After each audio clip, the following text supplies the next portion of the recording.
So happy to be back doing some wonderful good videos. Let me sit, make sure that my audio is good. If I sit a little bit closer, yeah, and my lighting is a little bit better. Hello everybody and welcome. Thank you. This is Aurora.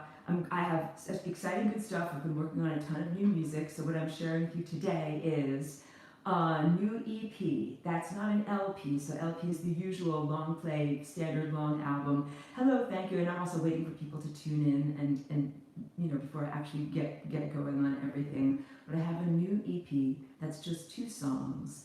One song is just voice and chimes, and these are my chimes over here. Sorry, I'm in the silhouette because of the backlighting there.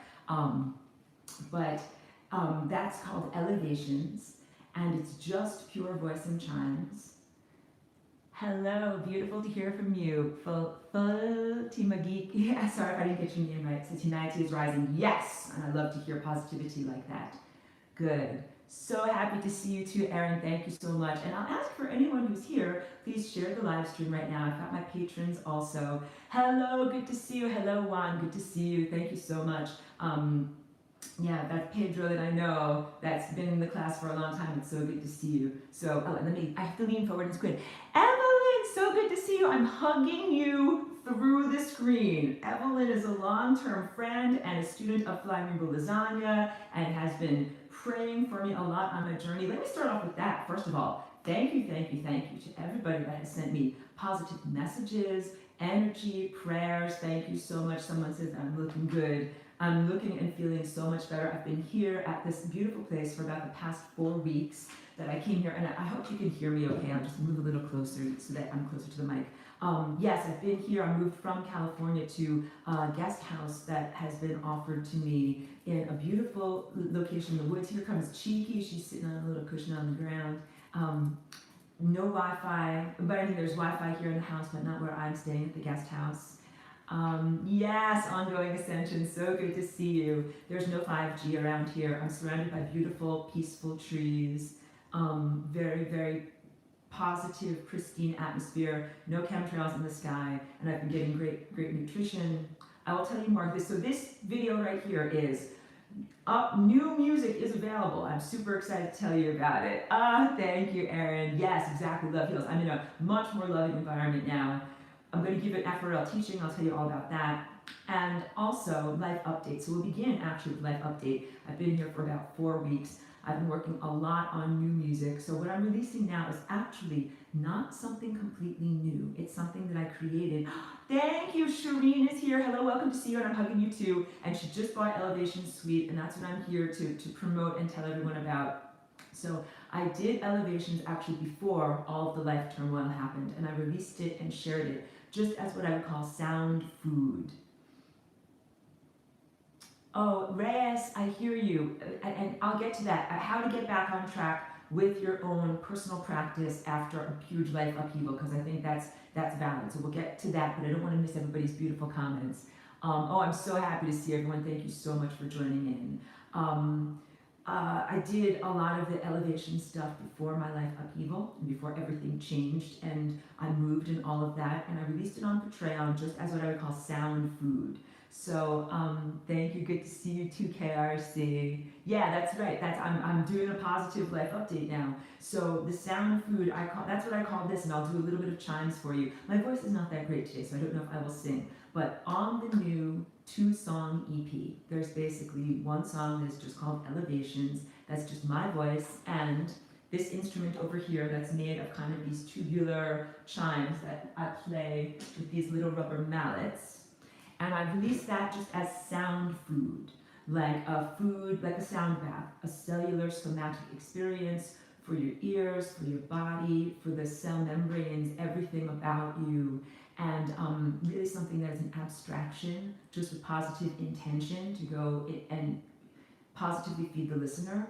And then I also turned it into the next song that is on the album that's called Elevations Suite. And that's about 17 minutes long. And I put together several different vocal snippets that I had recorded and did a lot of orchestral instrumentation and tied them together. All of this was challenging because when I do this type of singing, like I'll tell you, I have different musical modes. So one musical mode is very radio ready. Like I will have a metronome going so that I have a percussive beat. I will make loops or snippets or vocals that fit with those percussive loops, and things sound like a song with a melody. It's not my usual way of doing things. Like I've had to learn how to fit my musicality into. Oh, thank you so much, Shireen. And yeah, I will do a portion later that's just for patrons. Um, I've had to fit my music into more the way that people, formalism, musical formalism, the way that it is understood by people of this time and place.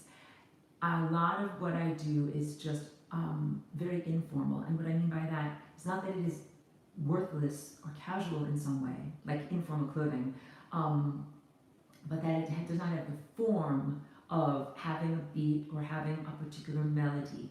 Like when I do sun gazing, sometimes I just spontaneously sing, or sometimes I tone or chant. And to me, these are very natural, normal ways of using the voice. I would even call it sacred or very pure creativity. That the life force, just I feel it just coming up from my body and coming out through my voice, and that is a natural or unstudied expression, and that I don't always share that level of expression in front of other people. Like it's very natural and normal, but it's also sometimes a little bit private or personal. And or I do it in personal moments, even though sometimes people have heard me, like if I do it at sun gazing times and I've been visiting or at a campground or something, and then sometimes later sometime a person would say, I heard you singing, like I heard that was beautiful. And I love that. Those are very unstudied moments. So I love to use my voice in that way. I initially did a presentation of sound that was for a friend named Eleanor that I named Elevations. Her name is Eleanor. I thought that was a nice play on words. Oh, thank you so much, Tin Man. It's great to hear from you. And he's saying it's good to see that I'm doing well. I'll go back through all the comments. But I did Elevations for my friend Ellie, and I did what I felt was a vocalizing and a sound food just for her that I didn't want to share with everyone else. Like it felt very personal to her. And then what I wanted to do was make something that was sound food for everyone. So that is what I did a long time ago. Like I said, my voice is not that great right this moment. Let me do a little bit of these chimes just so that you can hear what I'm talking about. Oh, someone is saying the sound is off. Can you guys tell me in the chat right now if you can hear me enough, if I'm close enough to the mic for you to hear me? Because I know it's not the greatest. Here, I'm turned up all the way. Good, okay, I hope, and I'll speak as loud as I can and I'll be close to the mic. But for now, all right, good, sound is good over here. Let me just play a little bit. So these are these chimes, it's an octave and it's 2 to 432 hertz.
That came through.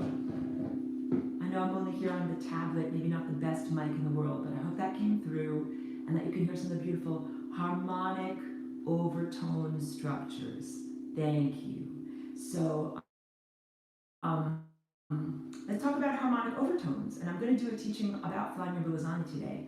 what you see printed on my dress, and yes, my dress and several new items with this fabric are available on my Etsy shop, and I'll include the link in the description when I finish up this this recording and everything. These are harmonic overtones. So that's everything that my work has been over many years, maybe 12 or 15 years. These nested circles and the ways that they fit together, like I hope you can see, like here's a big circle, and here's another part of a circle, and here's where they fit together, and here's another part of a circle that fits together with another larger circle, and where these two fit together and how that comes in.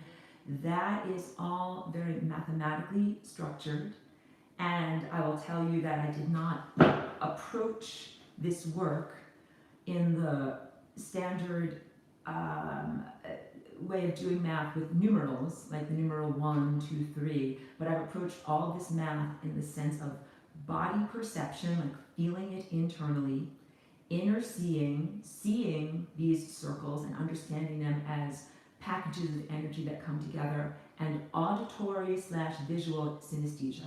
So that's all of my work over many years. So this is for anyone who's new, and yeah, I'm inviting anyone who's watching this video right now or live or later, please do share this video, because I think that it's a good introduction to who I am, to the music and artwork that I do, and to the concepts that I do here. And the last 2 videos that I did that were live streams on my channel here, I feel like those were way outside of the work that I usually present. They were about what the difficulties and challenges that I was going through.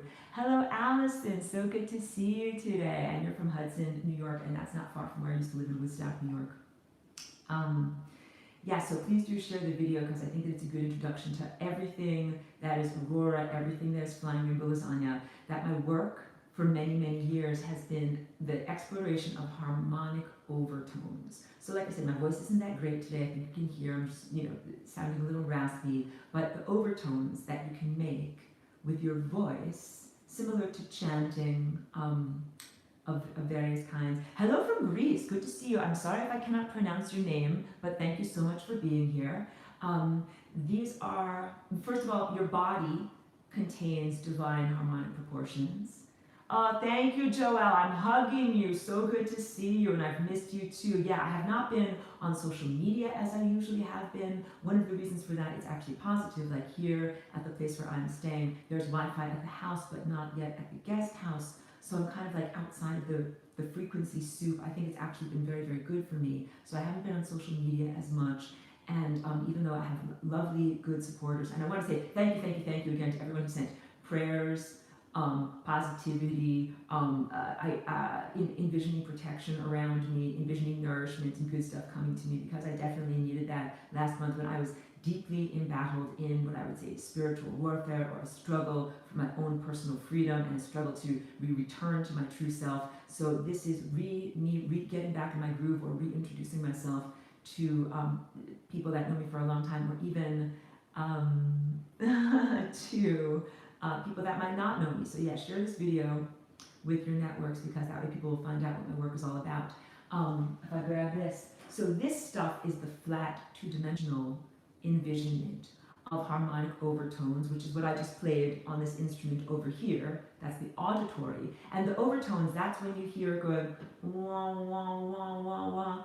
Oh, thank you so much. Yes.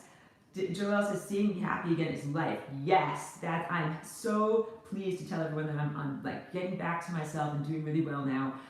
The overtones are overlapping circles. Like if you drop a pebble onto a lake, and there are concentric circles that emit from that initial impact. And if you drop another pebble, then there's overlapping circles, and they spread outward. That's what you see here. And this is a printing on fabric from a painting that I did, and the painting is very large, and it explores all of those wonderful interactions that are exciting to me as an artist, because you don't always know exactly how it's going to look when things interact. And I know it looks like I'm looking off camera because I'm on the tablet and the camera's over here and I'm looking over here. So apologies if it always looks like I'm constantly talking to someone else. But the harmonic overtones that I paint are one representation of the same things that I make music about, and all of those are the precursor to this shape. This shape is called flying rainbow lasagna. And that's why I want to, let's say, come back to this as a main concept. So I'm a walk-in, a visitor, a supernatural newcomer to the world, and the way that I came into this world is through this vibrating or oscillating genetic portal. And this has to do now with life update stuff and what I was experiencing over the summer. Let me just, before I get into all of that stuff, say the music that I have, I'll go back to music, but the music that I have, it's called Elevations. There's 2 songs. This is new stuff that to you, but not new to patrons. And the reason why I do this sound food, I call it that, it's, yeah, so good to see you. Thank you so much. That's Darina. I really feel that it is a nourishment, like on a soul level. In my home and where I have been, I have surrounded myself with these paintings, clothing, scarves, everything, not just this pattern, but many different patterns. So if you visit my website, you'll find it on flyingrainbowlasagna.com, and it's lasagna with an E on the end. So just find me and you'll see everything that I'm talking about. And even if you check out my stuff on SoundCloud, I'll link to my playlist there.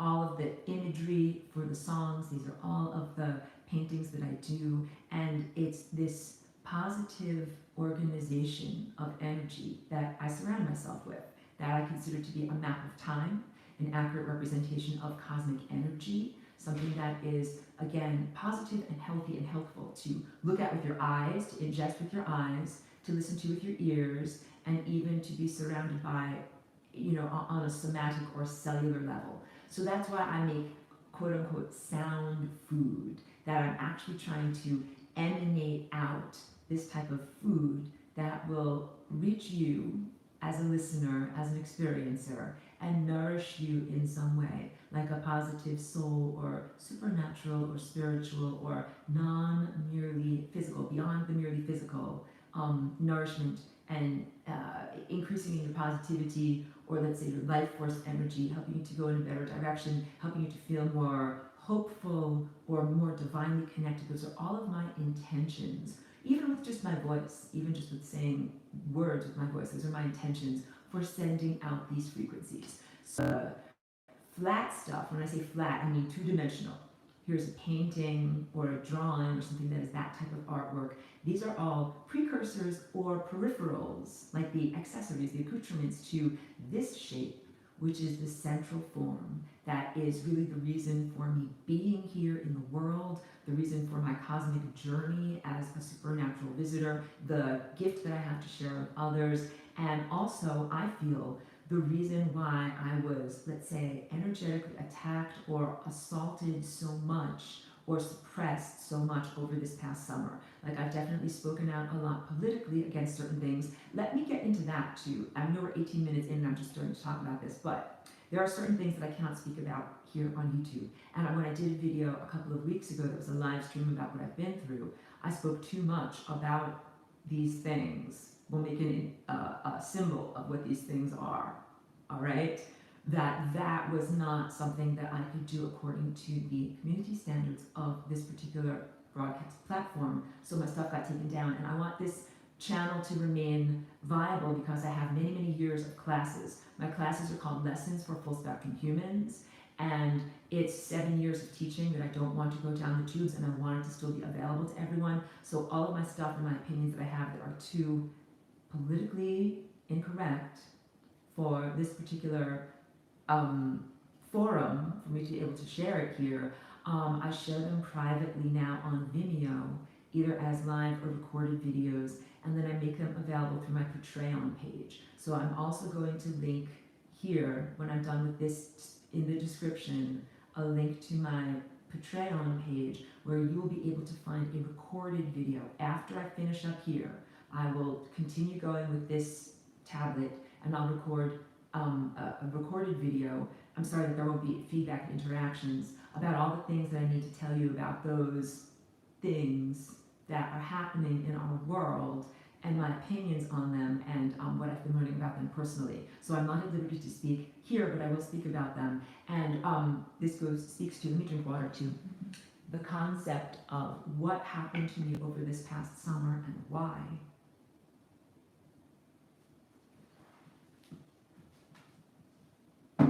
Pardon me for drinking some water. Yes, I mentioned I had a major life upheaval that included, I would say, a psyop or a psychological operation, concerted effort to make me no longer either teach about flying rainbow lasagna or call myself Aurora or announce that I'm a walk-in from another world, or to share lessons with others about how to do FRL, or even doing the dance and the vibration itself. All of those things in a coordinated effort were suppressed in me over, let's say, the past 4 months. And it was very, very difficult to get through. I would even use the word devastated, that there were all sorts of different, I would say mainly technological approaches, but some of them psychological and technological, in terms of synthetic telepathy being used to go into my mind, and also wetware being implanted in my mind against my willpower, not consensually, and also frequency weapons being used in my home against me, in my neighborhood, and pretty much any place that I went that was 5G. I'm just looking at what Evelyn said. I'm squinting to lean forward and also taking a little break because it's difficult to talk about. Anybody who saw my previous videos that were happening about what I've been through, I know my face looked terrible and I was really like, I've been through a war. It was that difficult. So what is the purpose? Why did they do that? Why was the war going on? Why the spiritual warfare against Aurora? Because I really am a big troublemaker, because this thing that I share about and that I embody really is powerful. This is why now that I've kind of taken 4 weeks and I've gotten rest, less stress, good nutrition, and I've also gotten away from 5G, and I've done still a lot of inner battle. The inner battle is to regain my own willpower, because a lot of the coercion techniques that were used against me were meant to make me either denounce who I am, or lose sight of who I am, or feel that this is somehow a negative thing to share, negative, not allowed, or worthless, and that I was meant to erase my presence from the internet, stop talking about FRL. These were the intentions, the unspoken intentions of the psychological, emotional abuse, and even torture that I was subjected to, and duress and coercion. And on my Patreon during that time, I did write several things where I wrote, like at one point, kind of like my confession under coercion, that I said, like, I'm not actually, no, I didn't say that. I said that I was not going to call myself Aurora anymore, that I was not going to be, embracing these ideas. All of that was like me being forced to, or under duress, to say these things. And then as soon as the duress was removed, I popped right back to being Aurora. But that's the basics of what happened to me. That different, mainly technological and frequency-based tools were used to sometimes to zap my brain, and sometimes even, I would say, to launder or remove actual concepts from my mind. This has been a spiritual battle, a battle for my soul, a battle for personal sovereignty, a battle to remain true to myself, even with a lot of physical abuse happening to me, and mental abuse and confusion. And I had a lot of difficult times sometimes. Sometimes I was just in survival mode, just staying alive. It has taken me time to get back to a remembrance of who I am. And I even do things now of like rebuilding the architecture in my brain, that they still try to wipe my brain. Do you understand? Like, this is the type of technological warfare that we are all submerged in. So the 5G network is definitely part of it. And there's suppression that is not just happening to me, it's happening to many people. Please understand that. I'm aware that my context is not unique. I'm within a context of many consciousnesses that are being suppressed, and it has everything to do with this, your pineal gland or your inner eye, or this chakra on your body, this area of pure insight, that if you have that naturally active, there's a very large organized network of not only, I would say, military, or military is not the right word, but intelligence agencies, let's say militarized thinking, organized agencies, esoteric clubs, behind the scenes players that do not like it when you, as an ordinary quote unquote peasant or unaffiliated individual, just have a spontaneous insight or the capacity to use your inner eye and to use your mind and to either be on a spiritual journey and guide yourself on a spiritual journey, or have what we consider supernatural powers, like the power to heal yourself or see the future or see others' futures. That all of that is considered to be, at this point, uh, like contraband. That if you can do, I'm going to sneeze. Pardon me so much. Contraband. That if you can do those things, that is considered like, that is very naughty and not allowed in the present political / energetic / socio-religious context that we now find ourselves in. And that has to do with planetary invasion, and that has to do with ongoing consciousness suppression, and that also has to do with the larger agenda of that I will speak about in the recorded video privately later. All of this is about taking humanity away from, oh, thank you for the blessings, away from your natural inner divine connection, and I'm pointing up to the sun and the stars, and also down to nature and earth. Thank you so much for the blessings. That all of the inner insight that you have that arises spontaneously, it's yours, it's your birthright, it's how humans are supposed to be, and there's so much ascension energy or energy that is coming from outside of this little enclosed frequency prison of a planet right now, that it is appropriate for humans to be having spontaneous awakenings. And that means that when you just see beyond the surface level of reality, it has to do with being able to see and sense when someone is truthful or whether they are lying, or to be able to see and sense timelines. Like this inner eye can give you inner guidance about what decisions you should make, which timelines you should be on, how you should guide your life. And that's something that should be everybody. It's like having a steering wheel on your car. Like you should be able to be like, yeah, I see through the windshield, and then I steer my car of my life in the direction I choose to go. And right now we're all under, thank you Evelyn for the blessings, we're all under a sense of consciousness and spiritual suppression, where it is considered to be forbidden or contraband if you have this awake and active. And yeah, it takes a little bit of being, not a little bit, a lot of being a rebellious troublemaker to maintain this awareness in this time and place, when the easy thing to do is just like lay down and like be steamrollered and not to stand up and to just conform and be like people call it being a sheep or a herd animal, to just go along with the generalized group, or to be herded by the more aggressive aspects of consciousness, the beings who run the prison as opposed to the prisoners who are in the prison. All of this is very much like any movie, like The Great Escape, Steve McQueen, any of these things where there's a group of people that are inside a fictional context for you. The short story Harrison Bergeron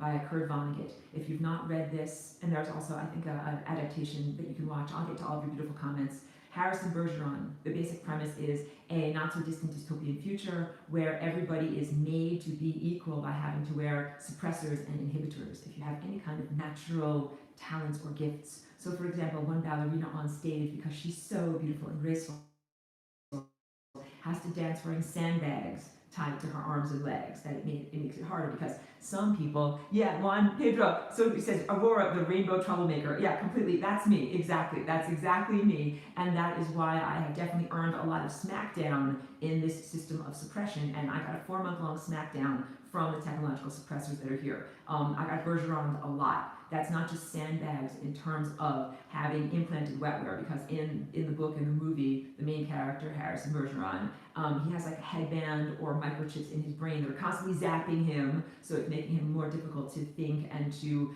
speak and to be an active political person. And I won't ruin the ending for you, but in the end, like, he tears it all off and absolutely can't deal with it. But I call all of these suppressions now bergerons. And you're being bergeroned if this happens to you. That you have a natural, beautiful talent or gift that I consider to be divinely given to you, or as part of your birthright, something that is part of your natural genetic heritage or your mere existence in being here, that it's appropriate and righteous for you to have that. Like, I have hair, it grows out of my head, or I have eyeballs, they exist in my face. Like, that's a part of you, and that these consciousness abilities are also, I consider, to be a part of you. Not everybody has the same abilities. People have different psychic gifts and talents. Like, some people have music as their life talent, some people have artistry, some people have math, whatever, or social skills, or whatever you're really good at, that not everybody has the same stuff, but that it's all valuable and it all is part of a larger mosaic of consciousness that is meant to be the fabric of human culture,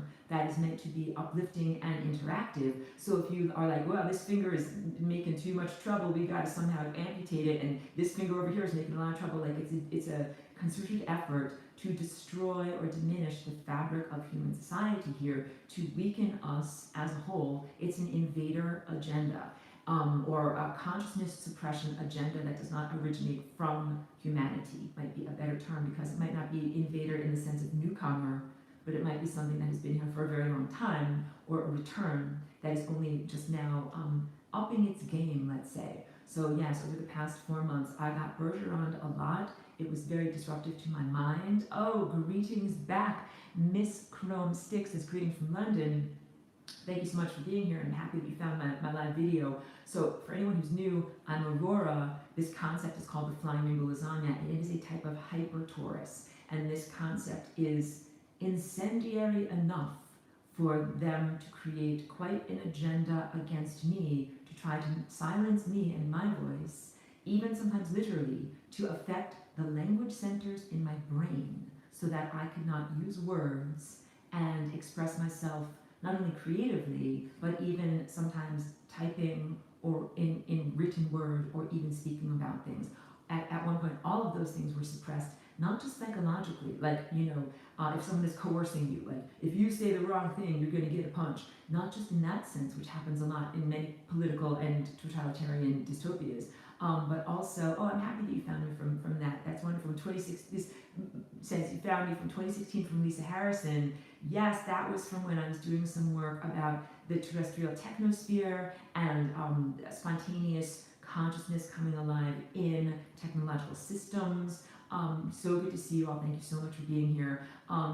The flying rainbow lasagna concept is about what you can do with your DNA, or with your ordinarily toroidal, torus-shaped energy field. So if you look at my fabric here, this is a cross-section of a torus. Like, you cut an apple in half, it's cross-section. This is where the core of the apple would be, and you could even see it's kind of like an apple core. And then this is where the part that the delicious part that you chomp around the edges. And it's also, this is the shape of Earth's magnetosphere. It is also the shape of your energy field that is around you. It is also the shape of the sun's energy field, which is known as the heliosphere. And if the sun is here at the center and the heliosphere extends out like this, all of the other planets exist within the sun's heliosphere. So the sun's heliosphere is an absolutely enormous magnetic envelope. So the toroidal energy field is usually viewed as a magnetic field. Electromagnetism, light is a phenomenon of electro/magnetism. Hey Sandra, good to see you. So the light body that we have and that we inhabit, in terms of something is more than just your physical flesh, all right? You have an anthropomorphic face, but you also have a giant energy field around you, just like Earth is a rocky planet with a giant magnetic field around it, and the sun is a plasma ball with a giant magnetic field around it. You have a giant light body, and it doesn't necessarily look like a face with eyes and nose and mouth and arms and legs. That would be an anthropomorphic or human-formed interpretation of what your light body is. Your light body is actually shaped like these mathematical forms, and that is what I teach about in my class. I will do a brief shout out to my class. My class is called Lessons for Full Spectrum Humans. I taught that class from 2012 to 2020. many semesters a year, sometimes like a spring semester, a fall semester, and a summer school semester. And it's available on Teachable. Those are like the recorded lessons that are like the textbook. And then what's available for free on YouTube are all the live lectures. And they're organized via semester in my playlists. So if you want to go into the playlist, they're publicly available. Just start from the beginning and understand that you're really only getting halfway. I have to drink water while I was talking so much. Apologies for walking off camera. Apologies for drinking on camera.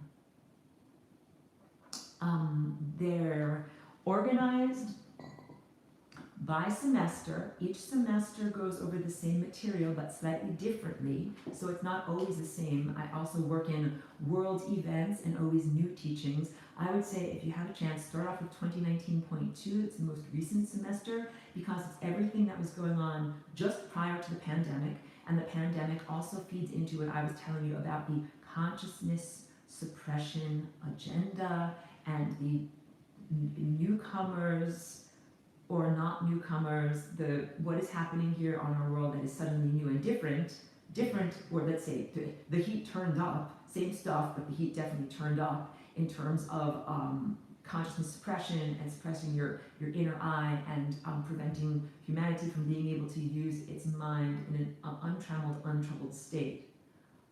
Thank you so much. I'll talk to you, hold on, I'll talk to you in a minute. I'll go through all the beautiful comments in a minute and respond to you. Thank you so much. I should have the chat up so I can actually see what people are saying. There we go. Much better.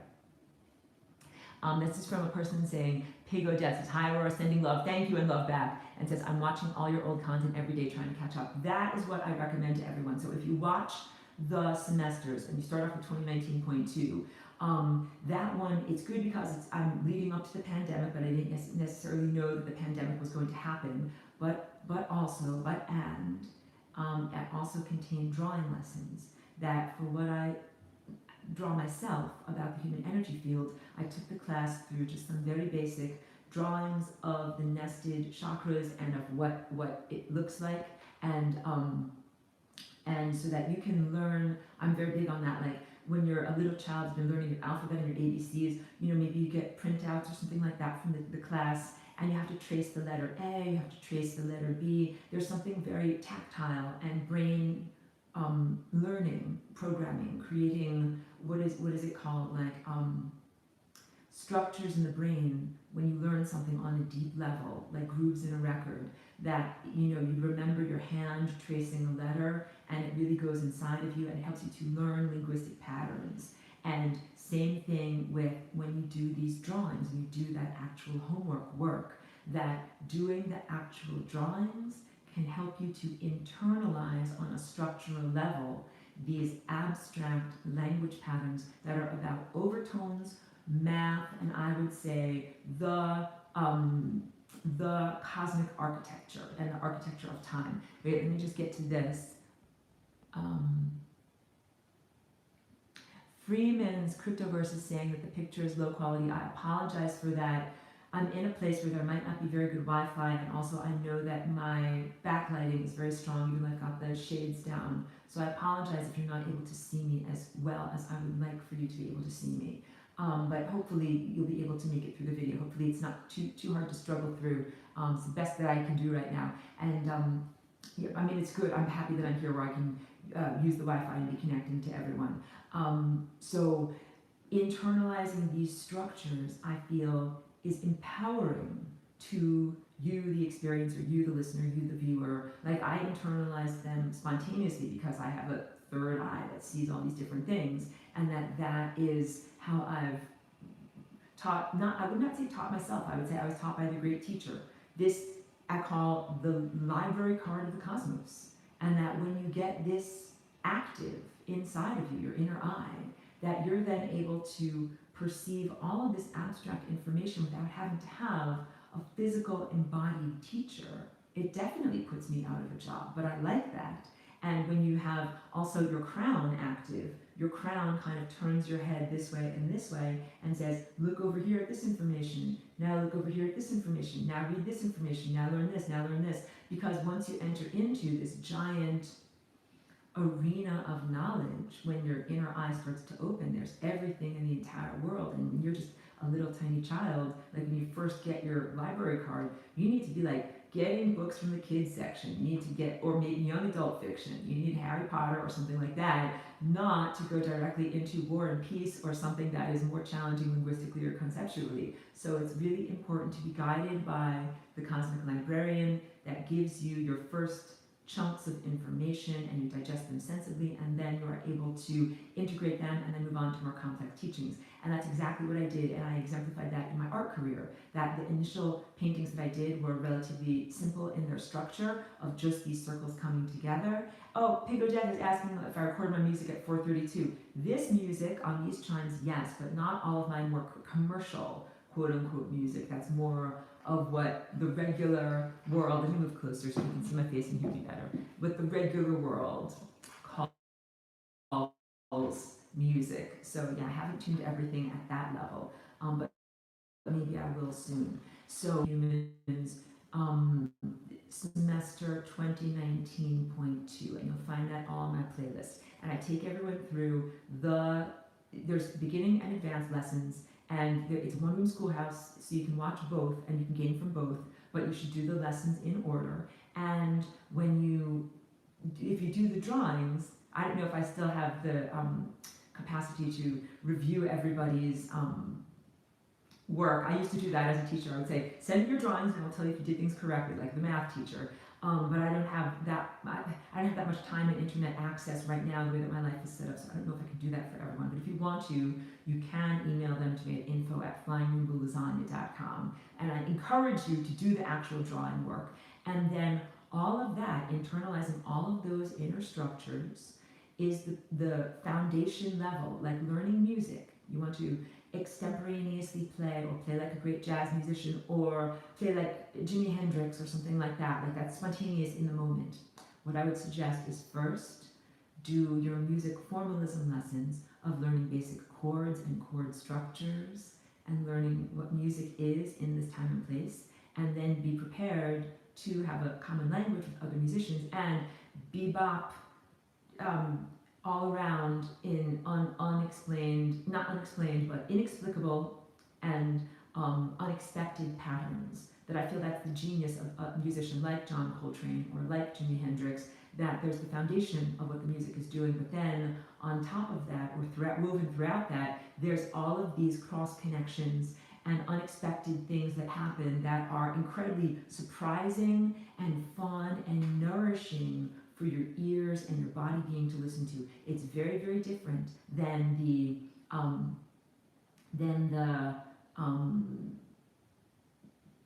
word is not coming, but you can tell from my hand motion, the very regular, preset formalisms of some songs. No offense to anything that's memorized or whatever, but some songs are already made, and to me, you listen to them over and over, and you're like, okay, like I got the nourishment out of that. Now I need something new and different.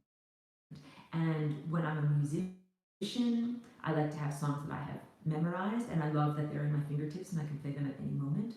But I also love that I get to play spontaneously and be like, well, now I feel like playing this note. Well, now I feel like playing this note. And it comes through. And that's very much the sense of being embedded in the flow of time. If you can imagine, these patterns here are moving. And that when you are, oh, thank you, Night of Wands, I love you too. When you're embedded in time in the right way, you can imagine that there are these perfect sine waves. A sine wave has an up and a down, or a peak and a trough. And you can imagine that they are three-dimensional. This is your light body, your electromagnetic body, and you have chakras on these amazing light and time patterns. And when you are in the groove, this is also a genetic dance. When you are in the groove, and your DNA literally has grooves around it that RNA messengers read, then you are feeling a particular feeling. And that feeling might be a feeling of no mind, or meditative bliss, or artistic freedom, or elation, or euphoria. Like, to me, it is a very blissful, good, positive feeling that I try to embody as much as I can. And I feel it when I'm in the groove making my music, and I feel it when I'm doing my actual Flying Rainbow Lasagna dance. So FRL is a real dance. It's a dance that you do. This is FRL for short, Flying Rainbow Lasagna, because it's so long to say. It is a genetic oscillation. So when I hold this up to the camera just right, you can see it in front of my mouth here, there's a part where this is the front of the sculpture, and then here where my finger's tracing is the back of the sculpture, but there's a crossing point right here. And that looks exactly like the twisted helix of DNA going across there. So you can imagine that there's a line of DNA that comes over to here, splits in half. Half of it goes behind, here, behind. Half of it goes in front, and then rejoins together and comes out this end. And this little lasagna is turning around, and it's also jumping and oscillating up and down. That movement itself is a freedom within your inner genetic code. And your genetic code, your DNA, is a physical manifestation of time and blueprint reality. Not just a blueprint of what your face is shaped like, but a blueprint of your experiences in reality when I'm talking about swimming through time, and also the potentials for what you can experience. Because what humans right now, and objective materialists and scientists on Earth right now are talking about, when they talk about methylation, which is how much DNA is curled up, because DNA has a superstructure. So DNA is not always just a long twisted up thread, like a piece of yarn. That piece of yarn curls back in on itself, and it makes all sorts of loops and wreaths, like a Christmas wreath, like a round shape. And it splices itself, it unsplices itself, it twists within itself, it's constantly knitting itself together, it spools itself out and then brings itself back in. It is effulgent in the sense of like gushing.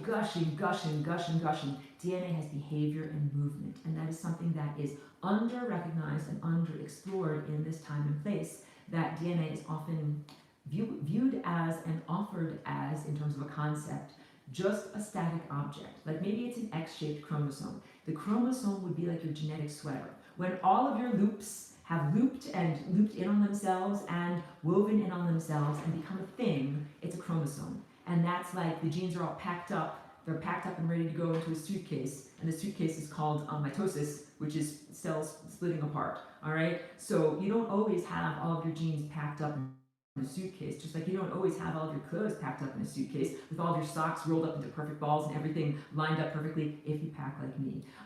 But no, your genes are most of the time the way it is in the hotel room. Like when you get to your destination, you open you open the suitcase and cacao, like all of your socks come out, all of your t-shirts come out, everything's all over the place because you need that stuff to be able to access it and use it.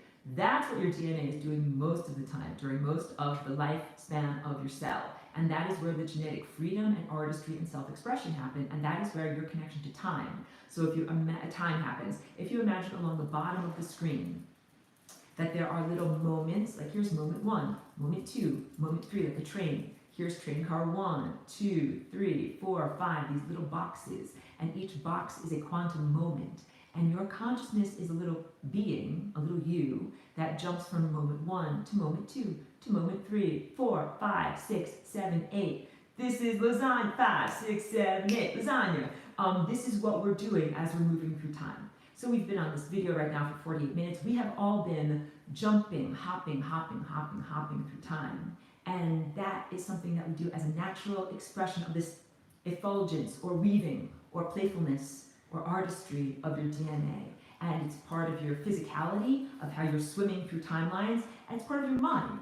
That as I'm talking to you and I'm emitting these consciousness nourishing concepts to you, ideas and information, and even just the vibration of my voice or the vibration of that instrument, it changes or transforms your genetic behavior. It changes and transforms which direction you're going. Where are your thoughts going? So one major takeaway that you can do in terms of focusing on what I'm speaking about today in this broadcast, what your mind is doing, or instead of mind, because it's not just your talking English mind, what your consciousness is doing in the moment absolutely influences where you are swimming in time. And we're right now in this planetary moment of having a great amount of potential, both as an individual.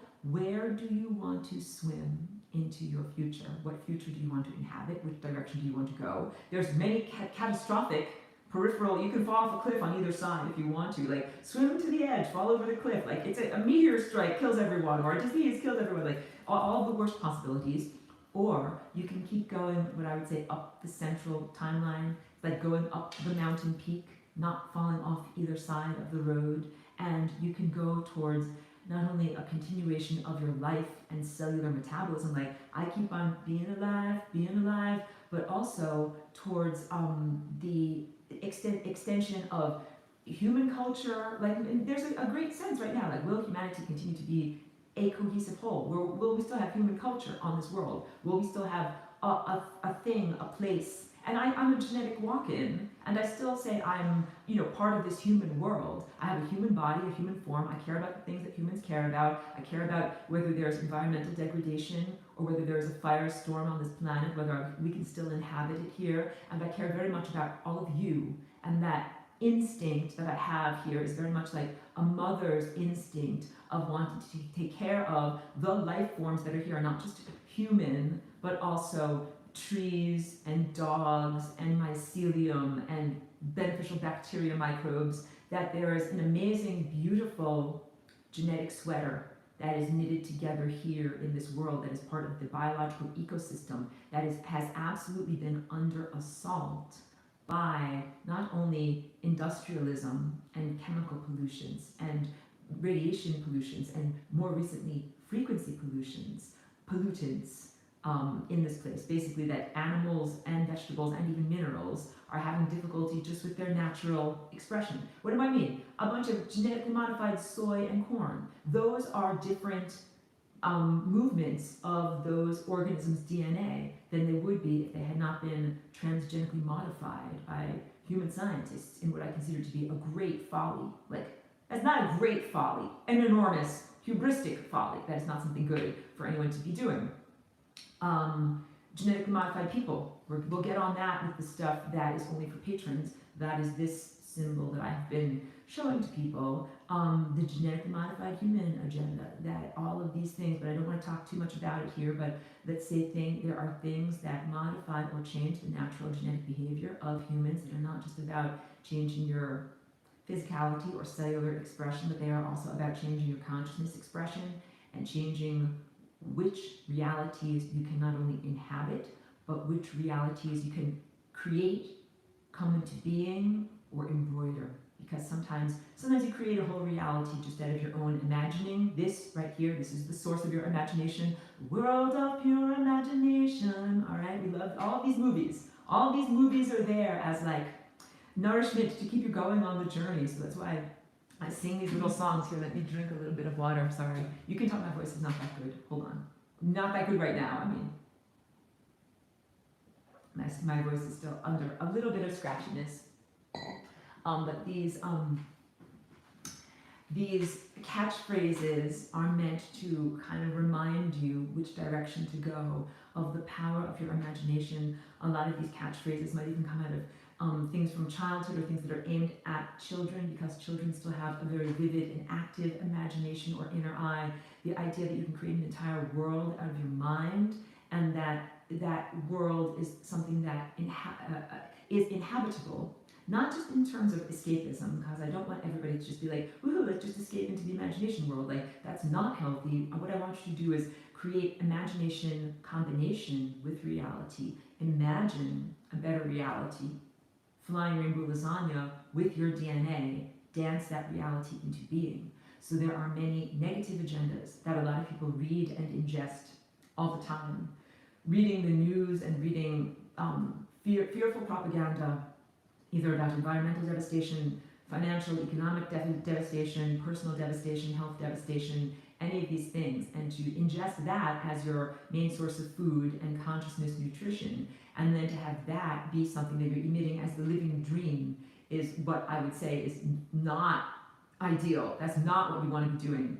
Ingest the nourishments that are like lasagna, that are like this sound food, that tell you you are an empowered creator or co-creator of reality. You can imagine positive, nourishing, life-affirming things going forward that can then be fun or pleasant to experience. It does not have to be a realm of pure drudgery and turmoil and suffering. I'm very big on that. This realm here does not have to be defined as a realm of suffering. Like, if you recognize that you're in a lucid dream, that is what we're essentially heading into. this era of humanity right now is coming out of an era of objective materialism that just says the thing is just the thing. Like the piano is just the piano, the wall is just the wall, the light is just the light. I'm sorry if anybody can't hear me properly. I'm really speaking as loud and as closely to the mic as I possibly can. But the wall is just the wall, and it is the wall just because it's there. It's a thing that somebody installed years ago. There's not the sense of the quantum interpretation, which says, oh, that wall is interpreted as wall, wallishness, or piano, or human, or anything, lasagna, because of the interactivity and influence of the observer participant. So you are observer participant. We're coming out of the world of objective materialism that says the wall is the wall, whether or not you're sitting here in the room looking at it. And we're moving into the world of quantum participation, where it says the wall becomes the wall because you're looking at it and participating in its creation. I would say that you are in a divine co-creative partnership with the source of energy, the God originator, the creator that has made all of this consciousness and made all this stuff possible, and you are a smaller fractal subset of that larger thing that then exists. I feel the potentiality is like when you have a garden and you till the soil and it's ready for new plants to go in. It's a big giant place where nothing is growing yet, but then you take your mind seed and you put your mind seed into the co-creative field, and then from there reality blooms. So who invented soil, who invented seeds, who invented the capacity for consciousness to even create? There's a big giant creator, farmer, whatever we would call it. Believe me, I acknowledge that.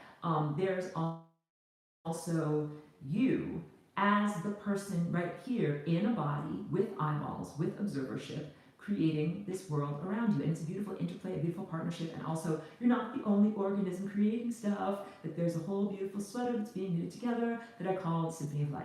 And I have a beautiful song that I love that is on my album that I released earlier this year that is called Under a Gentle Sun. So it's called Symphony of Life, and I will link all of these links in the description. That's on Bandcamp, and it's on YouTube, and it's on official Apple Music places. Under a Gentle Sun, Symphony of Life talks all about this interwoven community of consciousness, and I talk about that and teach about that a lot in my class. Fractal, overlapping, harmonically perfect, different sizes of consciousness. Like here's a tiny little frequency. It's very small and high. And then here's a big giant circle that goes all the way over here and then comes up this way, or this one that goes all the way over here and goes all the way around here, and then we come back in through here. Those are two very different scales of consciousness. Maybe one is an organism on Earth, maybe one is an entire star or star system, which are also consciousnesses that I love and connect with all the time. These are different scales of consciousness that all are interwoven and are all co-responsible. That means that if you mess with a giant star, those negative repercussions ripple outward to you. You will have negative health benefits, have negative health, whatever, deletions because of that. If you help a star, it will help you. If you help a microbe, it will help you. If you help one tree, it will help you. All of your actions and your consciousness intentions and your manifesting has an impact on the rest of the fabric of everything else that you're connected to. It's a symphony of life. It means that your DNA and what you're vibrating and what the behavior of your DNA, how you are interweaving, doing backflips, somersaults, melding into each other, knitting and unknitting and splicing and changing, all of those things that you're doing with your little old body are very, very special. And you're a musician connected to the rest of all of this stuff that is also doing backflips and also changing and gymnastics, whatever, acrobatics is a better word, doing acrobatics genetically, everything. Trees are outside, microbes are on every surface and internally in your intestines, dogs are sitting over there on the couch.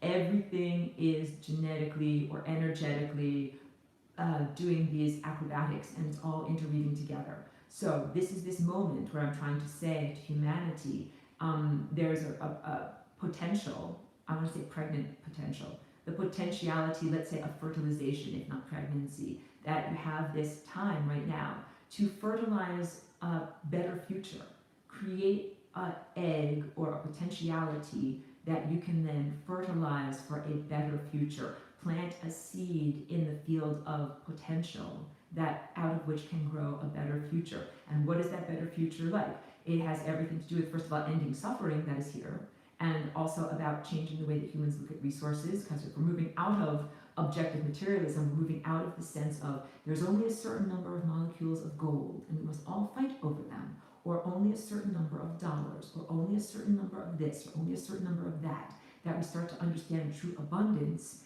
is happening in this moment of creation, that once you get to these quantum levels of higher consciousness, you're like, well, I'm actually manifesting this, and if I can manifest this, I can manifest more and more. So I've heard wonderful anecdotal stories from many of my friends and people online about magical manifestations. And what I'm talking about is, this is the beginning of humans starting to do this, but you might do this casually. Like, you don't have what you need, and so you manifest it.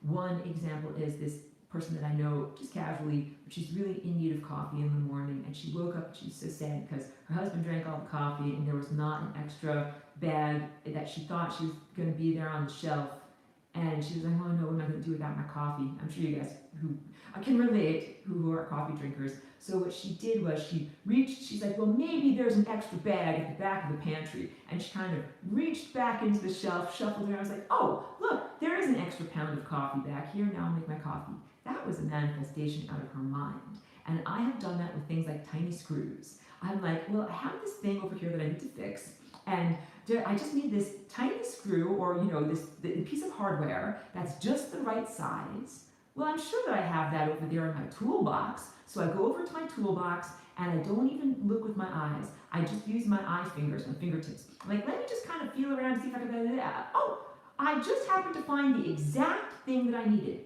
Like scientifically or mathematically or objective observer wise, that would be considered the greatest likelihood. Like, how could I have a tiny screw of exactly that size? How could I touch it in exactly that moment? How could I know that it's there? These are non-rational experiences. So I have manifested many little tiny things like that. Like, I need a screw, I need a washer, I need a thing that's just the right size. Boom, I happen to just have it there in my little toolbox. And of course, I just gave some rather mundane, casual examples of that, but we can all take the smaller, mundane, informal examples and bring them into larger, formal, macroscopic examples, where you start to understand, yeah, this is really good. Dorina says, it happened to me a few days ago. I wanted to buy coffee, but I was late, and I just found a bag of it on a bench. That's manifestation. That is magic. And these are important things to recognize. Each one of us has a natural, innate form of magic that makes us make things, and that this is in partnership with God, creatorship. And when I say God, I'm not talking about a bearded sky God. I hope you understand that I'm talking about a non-anthropomorphic consciousness state that is, more like the creator state out of which everything came, and that we are fractal microcosms of that and are connected to that, and we also emit and manifest.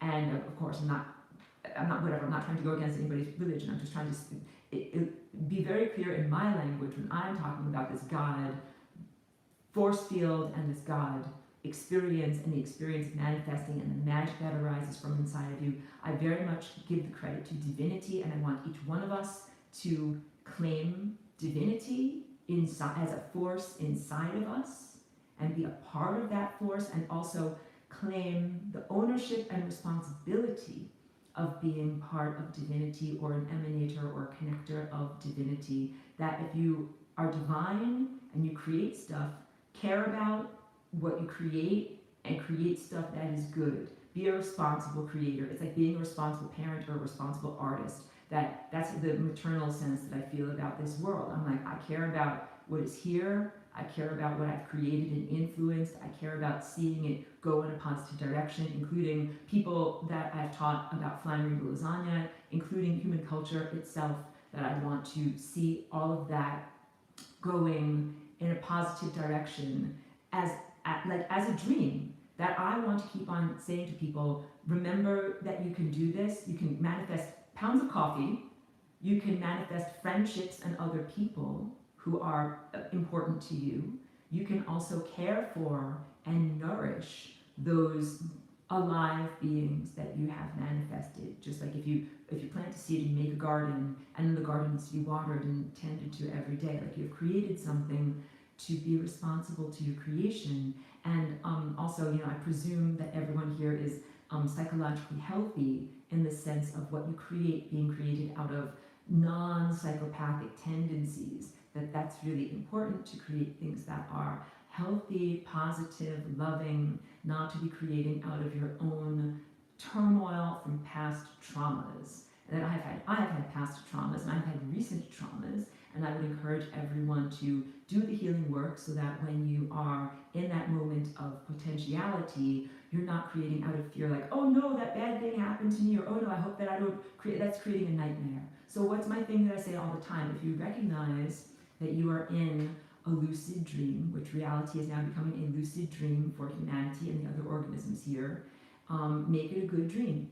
Like if you're in a dream where you recognize, wait a minute, I'm in a dream. You don't have to imagine monsters or boogeymen or something bad that's going to happen to you. First of all, you can imagine the empowerment against those thought forms or traumas that might have happened from the past, and healing, and freedom from those things. They don't have to always be kicking around, harming your present and your future. And then also going towards something that is more positive. Like, I'm in a lucid dream. Well, how about I imagine what it's like to fly, or what it's like to do something that would be considered physically impossible, or whatever, seeing someone who's passed on that I never thought I would see them again, or whatever, flying into a cosmic reality space that would never be possible otherwise. Let me drink a little bit of water. Sorry to break my train of thought here. Hold on one moment. Take a brief break. Drink some water.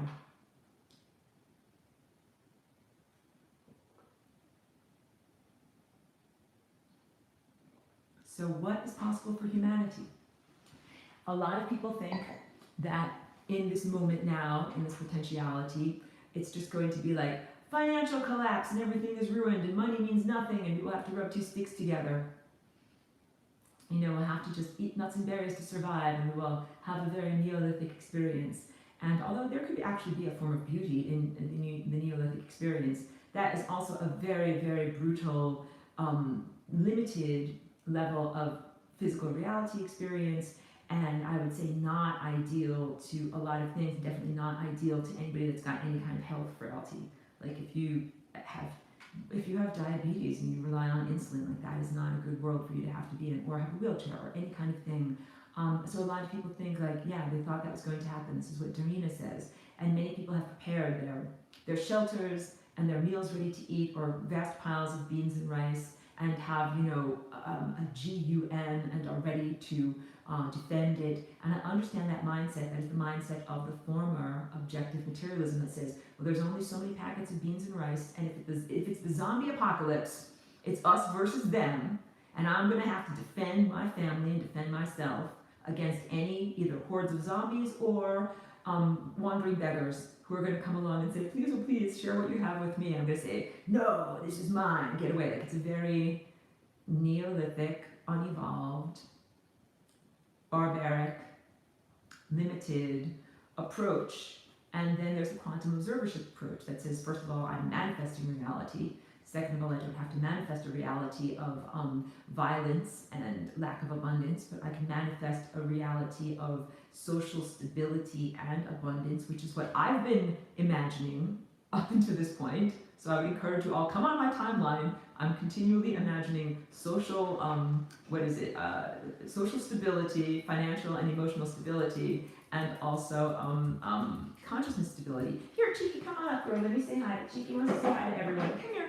Come here. Cheeky is doing great. Come on up. Oh. Cheeky. Cheeky loves being here. There's beautiful trees, and it's very peaceful, and she loves running around and chasing after squirrels in the place where we are. And Cheeky needs to have a big, like a big recognition. She's been with me through all of my adventures. She's been with me through all of my spiritual battles. She is an amazing warrior and total courageous, blazing heart and fantastic. Oh, I love it. Dog saliva. I love Cheeky so much. So yeah, so Cheeky's got a whole fan club. Fan club, Cheeky fan club. You fans get to see you over here.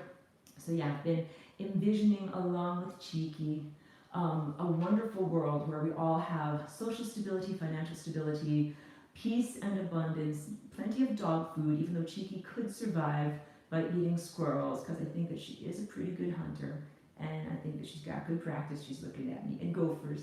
She could eat gophers. But we can do so much more, because life, Cheeky might like a life where she does nothing but hunt gophers. But I like to play music and do things other than merely subsistence farming, and I think that many of you do as well. That, let me move closer so you can hear me better. Although there's nothing wrong with farming, I think that we should do that along with many other things. And I'm happy and pleased that we still have electricity. Yes, Melissa, and thank you for being here, Melissa, long-term patron and friend, says thoughts have frequency. Thoughts absolutely have frequency. And that what you are emitting in terms of your consciousness and genetic behavior affects yourself, affects your lifespan, and affects others. And so I encourage everyone to emit these frequencies that will give you longevity in your physical cellular body, and also allow you to keep traveling on timelines, going in positive directions where you want to go, and also positively affect others. That so much of this is, you're in a band, you're in a symphony. The music that you play, even if you play the triangle and you go ding. I have a lot of songs where I use the triangle. I have a plugin that I like a lot that comes from BBC Symphony, and so they've got all of the instruments, you know, violins and flutes and cellos, and all the way down to the timpani. And I love some of the percussion instruments that are in the symphony, including the triangle. And if you listen to my songs, including, I wrote a ton of music since I've been here at this lovely, whatever I would call it, reclusive place, lovely place in nature, for me to get away from technology. I've used the emphasis of the triangle in a lot of my new songs. And so, yeah, exactly, definitely. So that don't ever think of your life or your consciousness efforts as being too minimal or too small to have an impact. That in some of my songs, ding, like that little high-pitched ding, is absolutely essential as a punctuation point in some of these compositions that I make. So please never demean yourself and think that you are too small, your contribution is too small. You matter in the symphony of life. Cheeky matters, microbes matter, and that it all weaves together very beautifully. That was a good segue into, so I have bunches of stuff coming up musically. I have the EP that I just released that is called Elevations. It's got sound food. Yeah, you got it, Shireen. She says triangle is pure food. It's got sound food, and it's got Elevation Suite, which that is where I took the sound food and I also edited it and added in a bunch of different layered orchestral music. And it was a challenge because I didn't use a metronome, so my tempo changes throughout, so I had to find some way to weave these different tempos together. So I felt that is a really artistic achievement. I love Elevation Suite, and it's long. It's really good for putting on if you want to do a meditation or a yoga, or put it on before you go to sleep, or any of these types of things. And that music is tuned to 432 hertz. Then I'm also releasing, but it's not out yet, but soon, a compilation of a lot of the music that I made, that digital music from before I had this major life disruption and suppression of all things flying rainbow lasagna, that I'm calling Aurora's Uncorruptible Hard Drive. Like hard drive music, but also an uncorruptible hard drive of data. And that will be out on Bandcamp soon. I'm literally uploading it now, and I had to make the album art for it now. So if you want to listen to that, you can get a preview by checking out my SoundCloud playlist, where it is free to listen, and I will include the link in the description. The link is called Aurora's Original Playlist, and it's where you can listen to everything that I've got, from Birth of the Flying Rainbow Lasagna, that's the earlier albums that I did, all the way up into Under a Gentle Sun with Symphony of Life on there. And then the most recent stuff that I have is at the top of the playlist, Aurora's Original Playlist. So I'll link all of that stuff up to here. And then the new stuff that I've got available, that's not available yet because I'm still in the editing phase. So let me tell you a little bit about how I do my music. When I'm in the writing phase, I just put down tons of tracks with the triangle and the timpani and the trombone and everything digital. And then I get very, like, it's overload. It's like putting every flavor in at the same time. And then I go in with headphones afterwards and I edit stuff out. I push stuff up, I turn stuff down, I cut stuff out, and that's like the sculpting away of the things that are excessive that don't need to be there. So I'm still in the editing phase of a lot of those things. But that is coming up soon, and I don't yet have a title for what that album is going to be called. It's very much based on my experiences in the spiritual warfare and going through astral realms, going through hell realms. So I'm not sure. I might call it Cheerleader in Hell, but I think that might just be a song, or I might call it Opera Glasses, but I think that's not quite it. So I'll figure it out. This is a good question. Miss Chromestick says, how many instruments can you play? So I play mainly the piano or the keyboard. And what I have done is connected my keyboard as a MIDI, M-I-D-I instrument to all of these other wonderful digital plugins that allow me to make my regular piano keyboard sound like anything. Blue Light, yes, this stream will be available archived later. I made certain to not say any of the naughty code words that YouTube doesn't like. And so yeah, I have MIDI instruments that might sound like a violin, or a weird digital sound, or a synthesizer, or a drum beat that are all part of my piano. So I make finger movements that are like the piano, but it can sound like anything. And to me, these are about abstractions. Like now I just approach sound as an abstract experience. I used to be very much of a purist about like, well, is it analog? Is it acoustic? Is it this? What is this a recording of? And now what I just feel like is it's a sound and it hits my ear and it makes me feel this way, and I weave it into everything else that is part of the sound texture of what I'm creating. And that is more my approach with the more recent compositions. So on the more recent compositions, I have a bunch of different songs. One is called The Weapon, one is Cheerleader in Hell, one is called Opera Glasses. I'm, as I said, still working on titles and still editing all of that up, but that is based on these rather, whatever. There were some devastating experiences that I had. One is called Angel is In. They gave me a ton of fodder for my creativity. So I definitely wrote a lot of music out of it. That's what I've been working on for the past 4 weeks here, as I've been like healing and integrating and getting much better nutrition. Like I know you can see in my face that I'm like much better, and I've regained my weight and my body fat, and I'm doing so much better. So let me go through your comments, and let me also reiterate that what I'm going to do after this is do a recorded video all about that is going into humanity right now, and about how FRL and the movements of your DNA can possibly help be an empowering tool in light of what that's happening. Because I will tell you, I am a telepath empath. I feel what's going on in this planet as well as hear it as telepathy. And now at this point, I have synthetic telepathy and natural telepathy. And the feelings and the senses and the thoughts that I'm getting are very much influenced by the people and beings that are being by the stuff. And let me not go too much further into it, but we'll talk about that. I will talk about that and make it available on my Patreon page. So yes, this is also a pitch that if you want to watch and learn about that, you can join my Patreon page. I highly encourage you to. You can join even for $1, and you can be a full participant there. And I encourage you to, because there I'm not censored, and I can say whatever I want to say. And I share a lot of information all about what art. Here, she wants to go down because it's hot. You can see my face is sweaty too. I share a lot of information there about the ongoing agenda against consciousness, what is happening, how to fight against it, and I also share a lot of my raw music, because to me the music is meant to be uplifting and encouraging, and a type of speaking beyond words that sometimes in this world where you can't even speak with words, or maybe words are suppressed or limited or censored, I speak through frequency. And I hope you can hear the voice when you listen to my music. Some of my songs have an actual voice. Sometimes it sings, la, sometimes it speaks.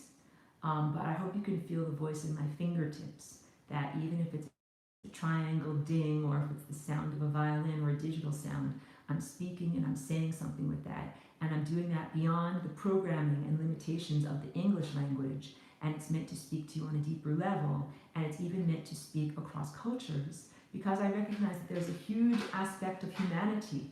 Let's say, for example, people in Asia that do not speak English and have a totally different linguistic mind structure, or people in Russia. They have different alphabets in both of those areas of the world. And also there's like a wall that is between the social media of the English-speaking world and video sharing of the English-speaking world, and then of the non-English-speaking world. And the music that I make, I very much intend to be accessible to anybody who is here, anybody who has a pair of ears, anybody who has a heart.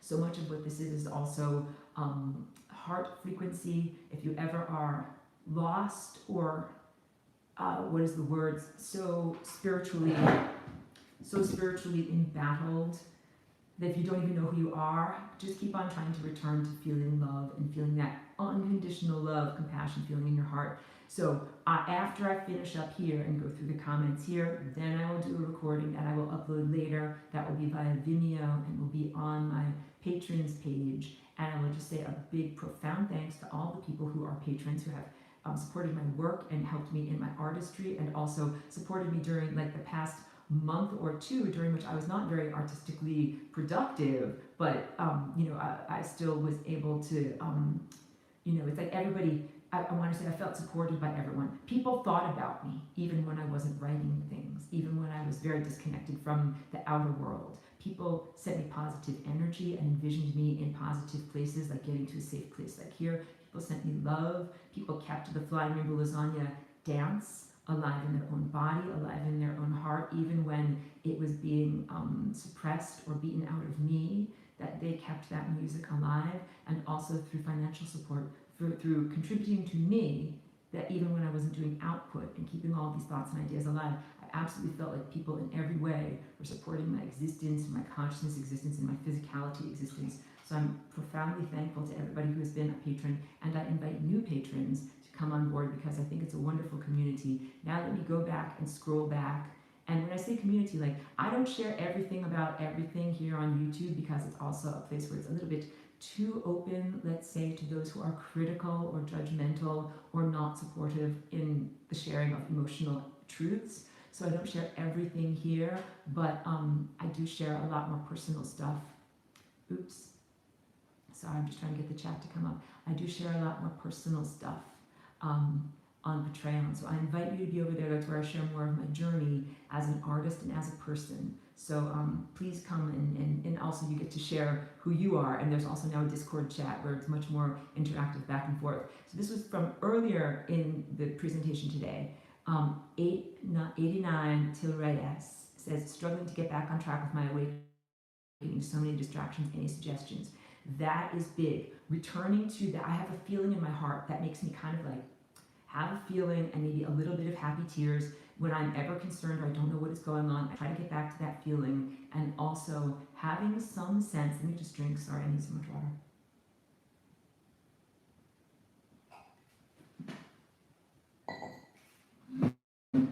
Having some sense of a physical body practice, whether it is stretching informally, or yoga, or doing something that brings you back to your physicality. That everyone here, we all have physicalities, we all have a presence, you have a body, you're not just a disembodied whatever thing floating around, a ghost, a digital presence, something that doesn't have a body.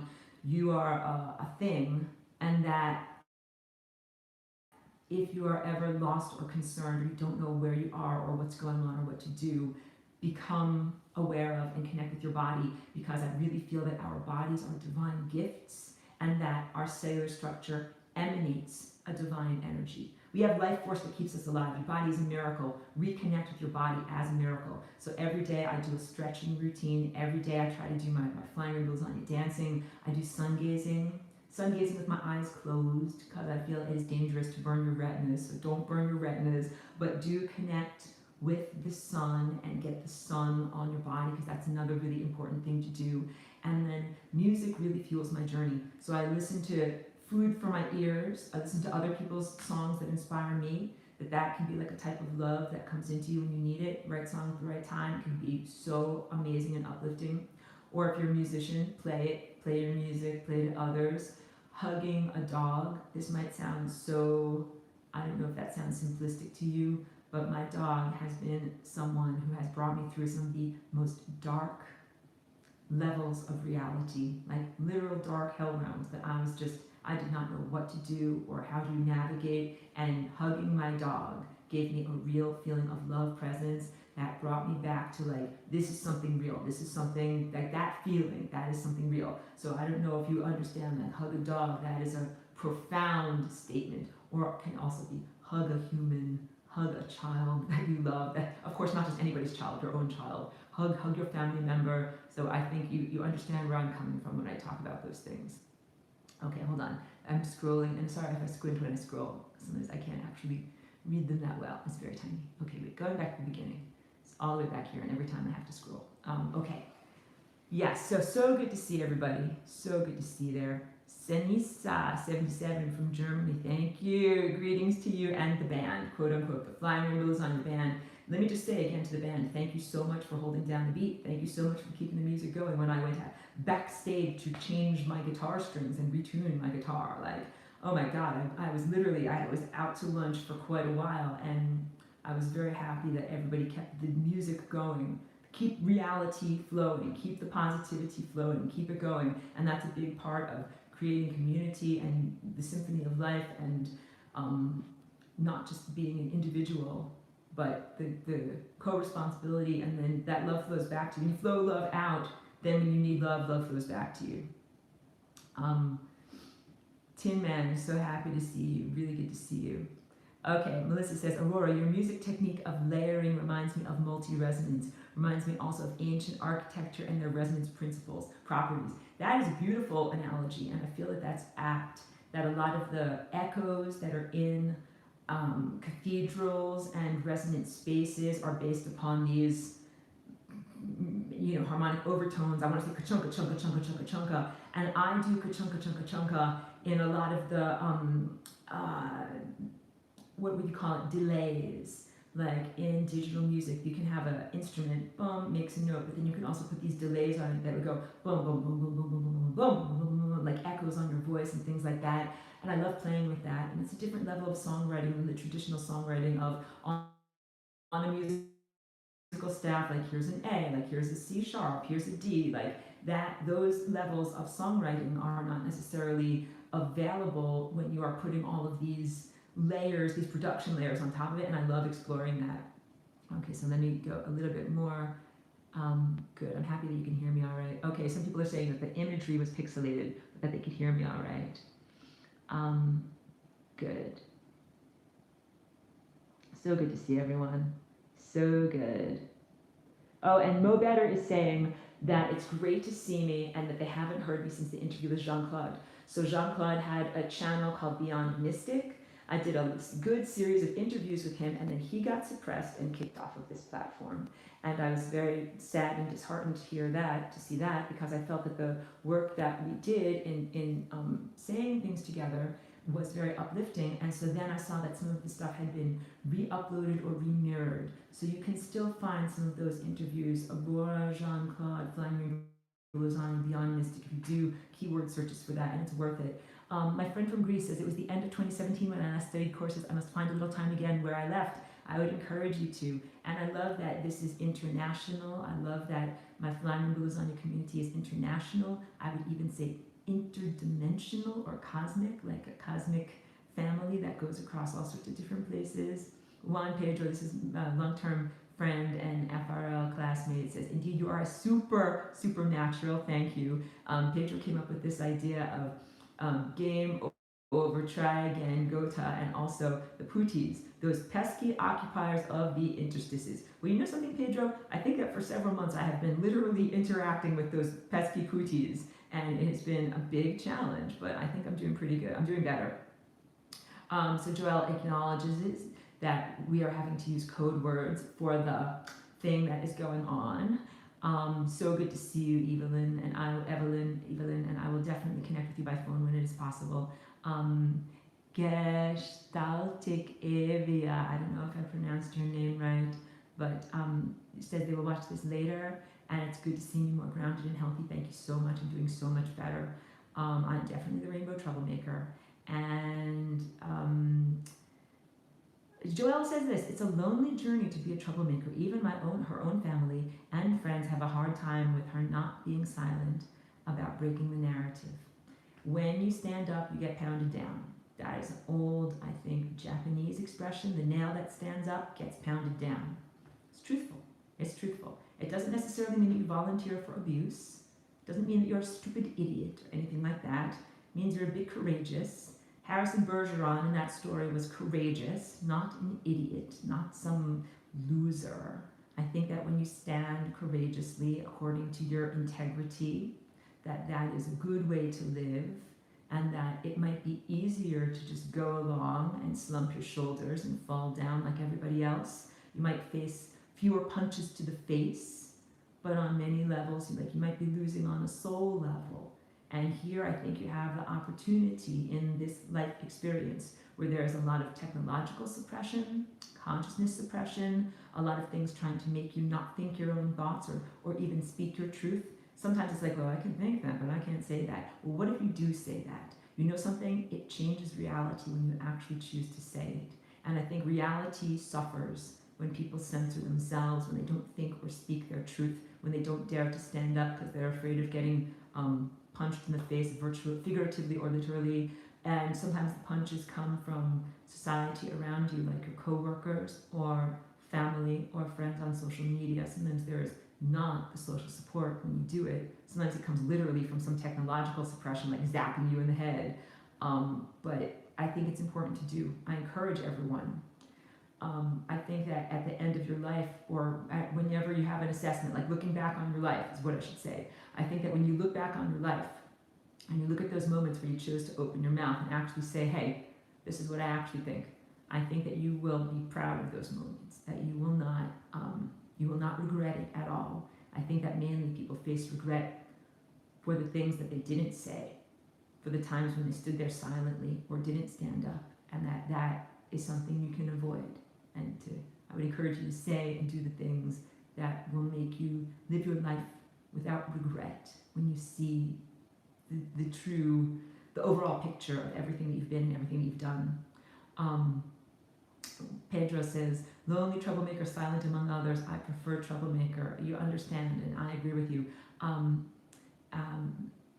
Joelle has a beautiful comment. She says, Aurora is the best teacher. Thank you. Really feel privileged to be a part of the full spectrum human's life. Thank you so much, and that is so nourishing for me to hear. One of the aspects of the consciousness suppression over the summer was an attack on me as a teacher, basically saying that I should never have come to this world, I should never have shared these ideas with others, that I was somehow negative or irresponsible in sharing empowering genetic ideas with other humans. The idea was I should have just kept it to me like the Lord of the Rings, like the precious is mine, it's all mine, and you'll never know about it, and you'll never have it. And I've always been like, no, like I should share it with others because it's something good and it's something that you can use in your lives. But the premise was that somehow maybe it was irresponsible, like to have this thing escape out in this concept of FRL, escape out into the world and be in your lives and be in your DNA.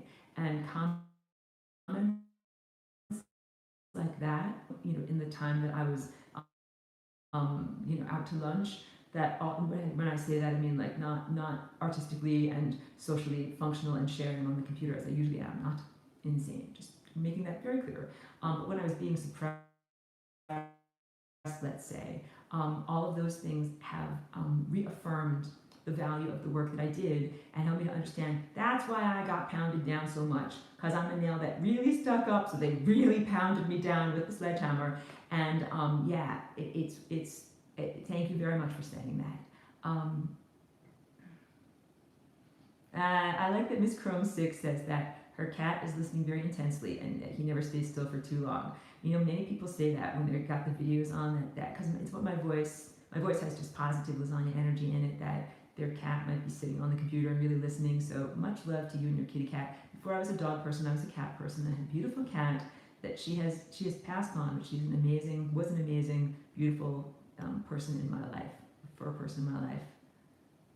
Oh, and Melissa Tlalek, this is beautiful. She says, I had a light bulb moment after doing the drawings in the class in the semester of 2019.2. Thank you so much for affirming in that, because I knew that it was as important to students to internalize those structures through actually getting a compass or getting circles and actually making the drawings. It's different than just watching it on a screen. You get the nourishment inside and you learn it like forever. It's imprinted in you forever, not something that kind of fades away that you ever lose. And Miss Chrome 6 asks, do I sell my artwork? The answer is yes, yes, yes. I will tell you that originals can sometimes take a year to paint, so I have to price them in many thousands of dollars. However, I always take orders. Like if someone wants a smaller piece, I can paint a smaller piece. I can paint originals. There are prints that are available on my Etsy shop. I will include links to my Etsy shop. You can find dresses and scarves and homewares there also. So yeah, you can find my artwork in affordable forms, because I admit that not everybody, it might be a millionaire, but if you are a millionaire and you're interested, I shouldn't put that off the table. Please do contact me, because I would love to sell my original artwork. Blue Light is asking, do I still teach, because I didn't know how to do the dance. Yes, I still teach, and I'm getting back to it. So I'm here at this place that is rather secluded from technology, and I was going to see if I can get a Wi-Fi hooked up with the guest house where I'm staying to be able to do my videos again, and they didn't get the appointment right, so there was a problem, and now it's several weeks before that's hooked up again. So I'm still get there. Aranu Raju, hello and welcome, says, ma'am, can you differentiate between God and evil? And I think you can. I think that God and goodness and real divinity, it gives you that feeling, I tell you, it's unconditional love here in your heart. That to me, it is not romantic love, not like a boyfriend or a girlfriend. It is a love that I feel that is like a very sweet tone that sometimes makes me feel like a lump in my throat and a little bit of happy tears coming out. I'm like, oh my God, like that's love, that's real love. And sometimes I feel it from other people when they're talking to me. Sometimes I feel it when my dog is hugging me. Sometimes I feel it from being in nature. Sometimes I feel it abstractly. And I would really tell anyone, if you need to calibrate, like where is God? What is real? What's evil? God is that unconditional love, compassion feeling, and the people that carry it and that have it in their when they talk to you, you can feel it in them. And here's a good example. I knew this lovely man when I was in Woodstock, New York. That's where I lived when I first came here as a walk-in. When I first came here as a walk-in, like I had no physical resources. I had nothing. And I would walk around to get everywhere, and I would walk on highways. Like I didn't know that it was dangerous. I didn't know a lot about human society. Anyway, this nice person named Leaf picked me up as to get a ride. Even though you guys might be like, oh my God, like don't get into strangers' cars. But I was like, get into a stranger's car, and I think it kind of like sensed about me that I was very innocent. I didn't know what was going on in the world, and I ended up like interacting with him several times during the many years that I lived in Woodstock. And he died of brain cancer. And I remember being in a noodle shop in Northern California, was waiting for my order, and I was reading on my phone something on Facebook where someone mentioned that he had passed on. And at first I was like, oh, like I felt grief and loss. And then I totally felt from him a presence that was so beautiful, that gave me that beautiful tone in my heart and beautiful tears. That was like a confirmation, a beautiful like love from the other side. That it was like an affirmation that he was in a good place, that his journey was complete, that he had lived a good life. I'm even feeling it right now talking about this. You can tell, like my eyes are tearing up. It's not sadness and grief. It is from real love that I found him to be a person that was exemplary, who genuinely cared about others, and even in death, kind of came around to do a victory lap. And I have a bunch of friends who have passed on, mostly from cancer, that they do that sometimes for me when I really need that, and they come around and I feel that, and I'm like, yeah, that's love. And that's how I would define that real sense of divine love. God and evil has no feeling like that to me. So Senisa77, who's here from Germany, says, just now receiving your powerful vibes. My DNA replies, your acts on your wise speech. I'm so pleased to hear that. Thank you. And a lot of this is somatic, like body to body, cell structure to cell structure. So even when I teach, when people check out my videos, understand that part of it is what I'm saying with my words to your intellect, but part of it is just even the dance that I'm dancing, sending out to you, and what you're feeling coming back. That is a beautiful partnership, and I happily influence you in a positive direction through love, reflected back to me. Doreen says, I was trying to find the actual dance. Maybe it is in the full teachings that I haven't purchased yet. Is there a video for it? Love spontaneous dance and music. Yes, there is a video for it. It's not in the teachable section because it's in many of the semesters. So you might want to look up for keywords FRL dance or scroll through to see which ones I say in the 2018. And again, the dance has changed. And I did do an online workshop, but there are not recorded archives of that. But if you guys want to, and if there's interest, I will do another FRL in-person dance workshop. Mo Better says, I think he was trying to say, it sounds like she's in an empty room, echoes and reverberations make it difficult to hear. I apologize. I'm in an empty room, and you can see there's a piano behind me. It's a music room, so it's very echoey, it's very reverberation. Melissa says, the actual dance is different per individual. Yes, yes, yes. It is the feeling and intention and focus of the FRL. The body movement is unique per person, but may be very helpful. Yes, yes, yes. So my dance has changed their own modified movements, and this dance is very much about the internal state that you achieve when you do the dance, not merely what it looks like to the external observer. So this is not any kind of thing like that where you're displaying yourself socially to others. It is about creating or generating a particular feeling in your own body. Yeah, Melissa says, co-creators upholding reality together. That's exactly it. Dorina says, it is so difficult for me to see myself as a powerful creator. Been conditioned and raised in a completely atheistic society and socialism. Dorina, I can understand that. And I wish you well on the journey.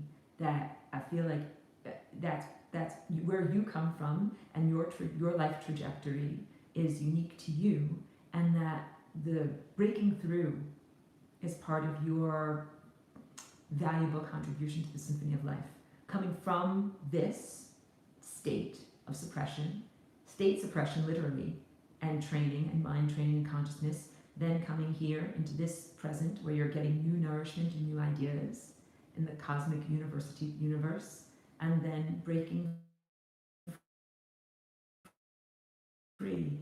And that is just like anything. What if a person grew up in a household where there was no dancing allowed, like a severely religious limitation? I want to say like the Mormons or something like that. Some places there are no dancing allowed physically. And if you come out, like Footloose, exactly, the movie Footloose, then if you come out of that, then how do you learn how to dance? Like, you gotta kind of break free from the social conditioning. And I feel it even in my own body, genetic bondages or limitations. When I start to do my dance of some ancient ancestor that's like, you're not allowed to move like that. Like, who do you think you are? And I have to be like, I'm Aurora, the flying rainbow lasagna, and I'm allowed to dance like this. So I encourage everyone to claim their own inner dance.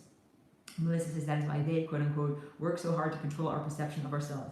You got it, because if you look in the mirror and you say, hey, that's the image of an empowered, divine, fractal co-creator that can, dance reality and embroider reality into existence, that is a person that is much, much harder to pound down with the hammer. Yes. Oh, that's good advice. Miss Chrome 6 says to Dorina, make a start with something small and work your way through your desires. Excellent creative advice, that in any kind of project, if it's an art project, music project, or life manifestation project, start with a small rough sketch, kind of without too much pressure on yourself. Feel around, work it out. To me, a lot of this is about feeling and not heavy criticism and self-judgment during the process of creating and figuring things out. And then when you have created and figured something out, put the final varnish on it. Like, then it's time for it to be finalized.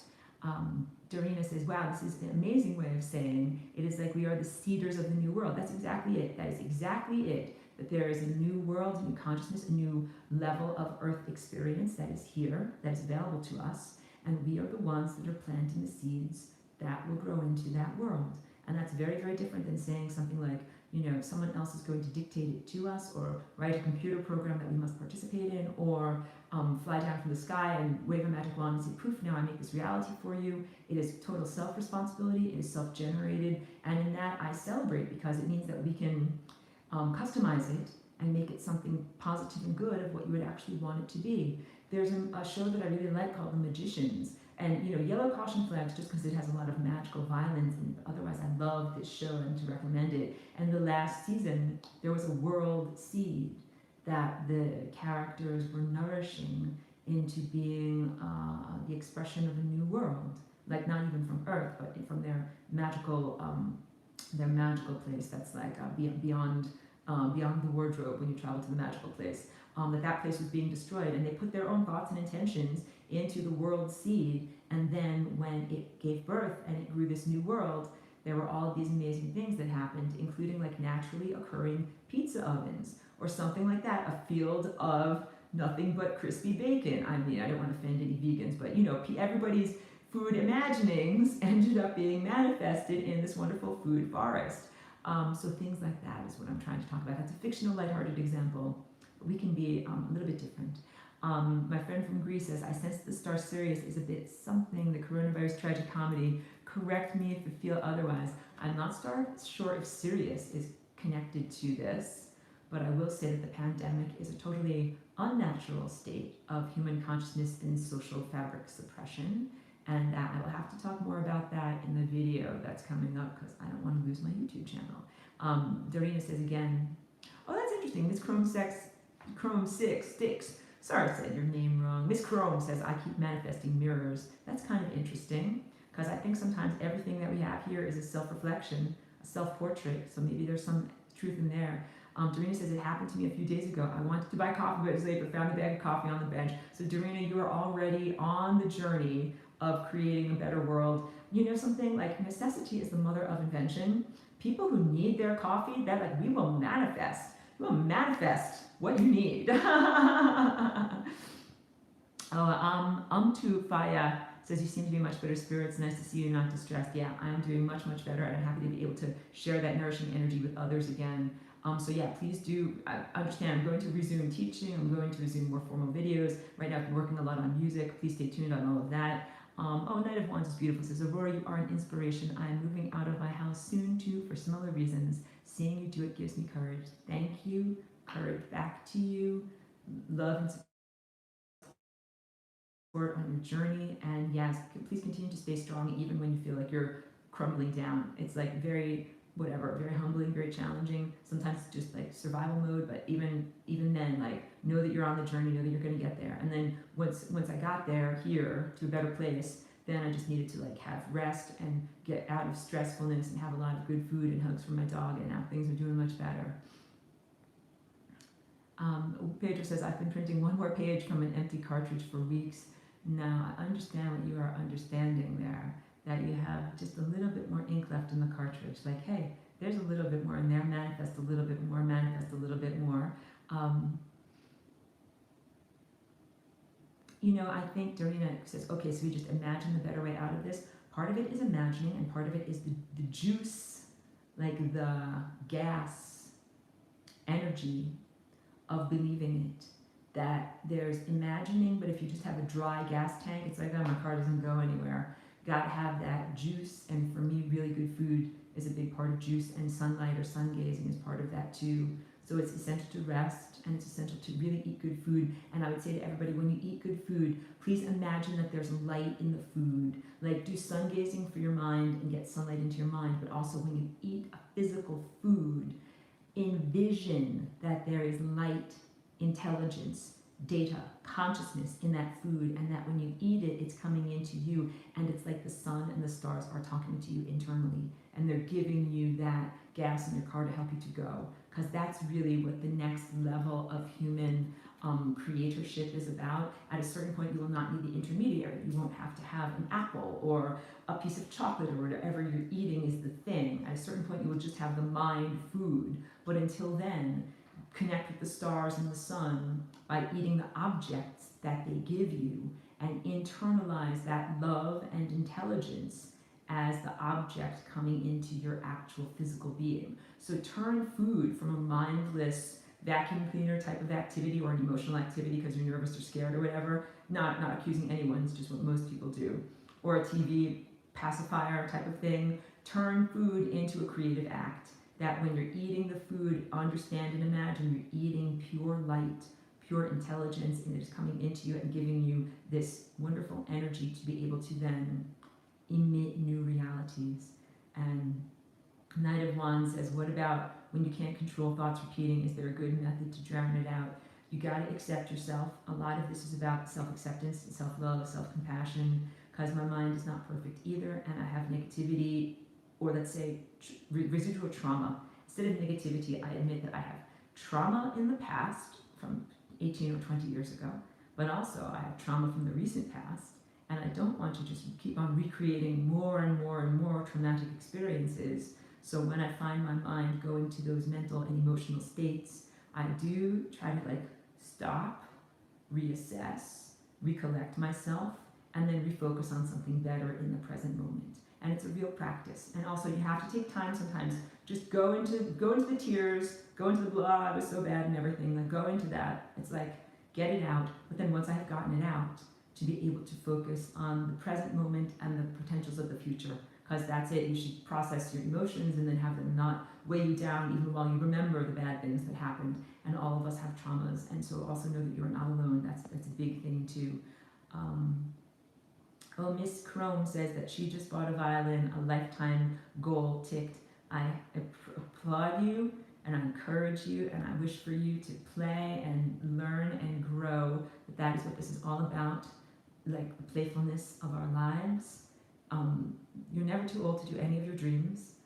It's always the right time now. It doesn't matter if it's been 40 years and you still haven't done blah, blah, blah. Now is the time to do it.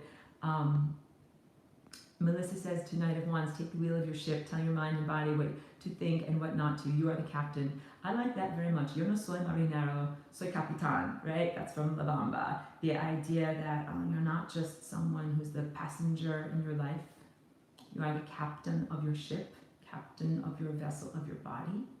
Even though I know there's a lot in religions, programmed religions, about surrender, like to say you must surrender to an anthropomorphic God and have them guide your life, that there's something there, and that can be effective if you're just blah, I don't know what to do, someone else help me out. But I also think it's hugely important to be self-responsible and to say I'm the captain of my life.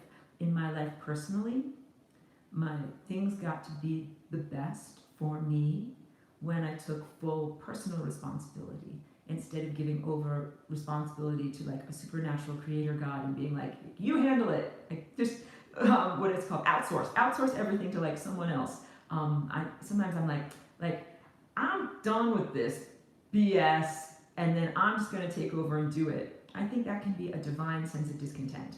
I think that that's not necessarily egotism, that sometimes you're you know something, I am done waiting. I want my life to go in a positive direction. I felt that way when I moved to California, because I hated the winters and I hated being starved of sunlight. And I was I'm done waiting. I'm going to make this happen in my life. And I did it. And I moved out here, and I never regretted that. So I will tell you that in your own life, if there's something where you're I wish I could do this and this, but blah, blah, blah, and if I just wait around a little bit longer, then maybe some supernatural deity will wave their magic wand and make it happen. I think it's hugely important to recognize your own empowerment and be I will create it for myself in my life. Knight of Wands says, when I don't hone my mind and focus, I just automatically always think of the same things. Then I would definitely say, use whatever mind tricks you can for reprogramming. I use music a lot. I use music as a wall to keep out the stuff that I don't want and focus on positive things and find whatever, it's pure escapism for me, and it's positive. I don't think that having a musical addiction is bringing down my life in any way. So I would say, please don't use substances or food or sex for this type of addiction behavior, but please do find something to bring yourself away from your talking mind. That can, perhaps yoga or some physical body practice like running or biking, or something that helps you to focus on the thing, doing of the thing. My artwork does too, because I have to focus to paint these perfect things. Find an activity that you can focus on. And Ms. Chrome recommends that they change their routine, and that may change their thoughts, and that's true too. Sometimes the repetitive thoughts come from the mind being bored. mind's like, blah, blah, blah, I'm bored, I'm gonna blah, blah, blah, blah, blah, blah, blah, talk, talk, talk, talk, talk. And sometimes if you're just like actually doing something that's more fun and engaging, then the mind just shuts up because you're actually too busy doing stuff to have all of that mind, whatever, go, go, go, go, go stuff going. Um,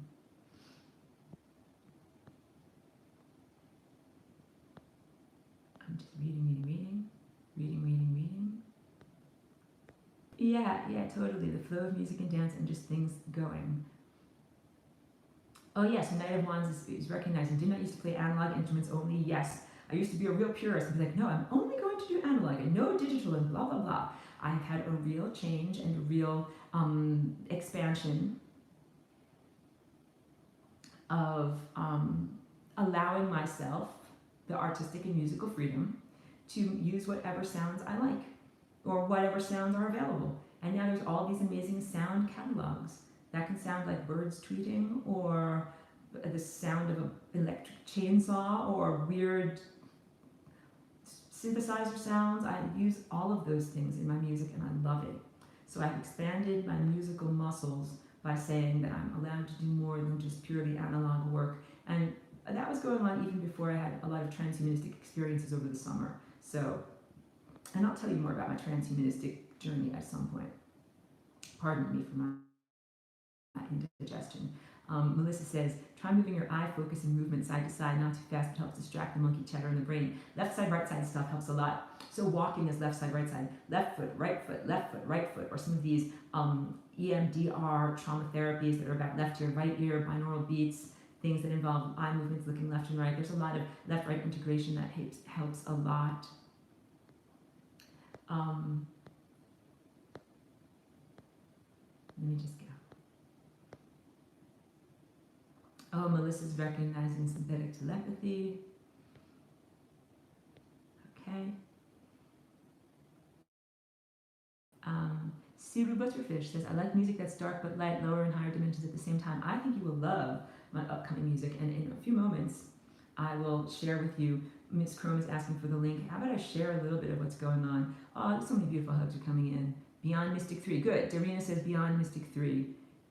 Oh, here's a good question from Blue Light. Do you have to be vegetarian or vegan? I say no. And I'm a meat eater. I don't want anyone to be offended by what I'm saying, but I recognize there is so much biodiversity in what your particular body needs and what your digestion is like, that is not, in order to ascend or quote unquote go into a spiritual blissful state or go beyond the limitations of what you were. I don't believe in having all these severe dietary restrictions. I would say eat foods that are not genetically modified. That's a big one. Eat the food that is organic and the highest quality, least processed foods that you can, because there's plenty of vegan junk food that's not actually that good for the body, but at least it doesn't contain meat or stuff like that. And put light into whatever food you eat. I call that blessing it, but it is not a traditional church-based blessing, but program or Zoom light, like pow, there's light in my food.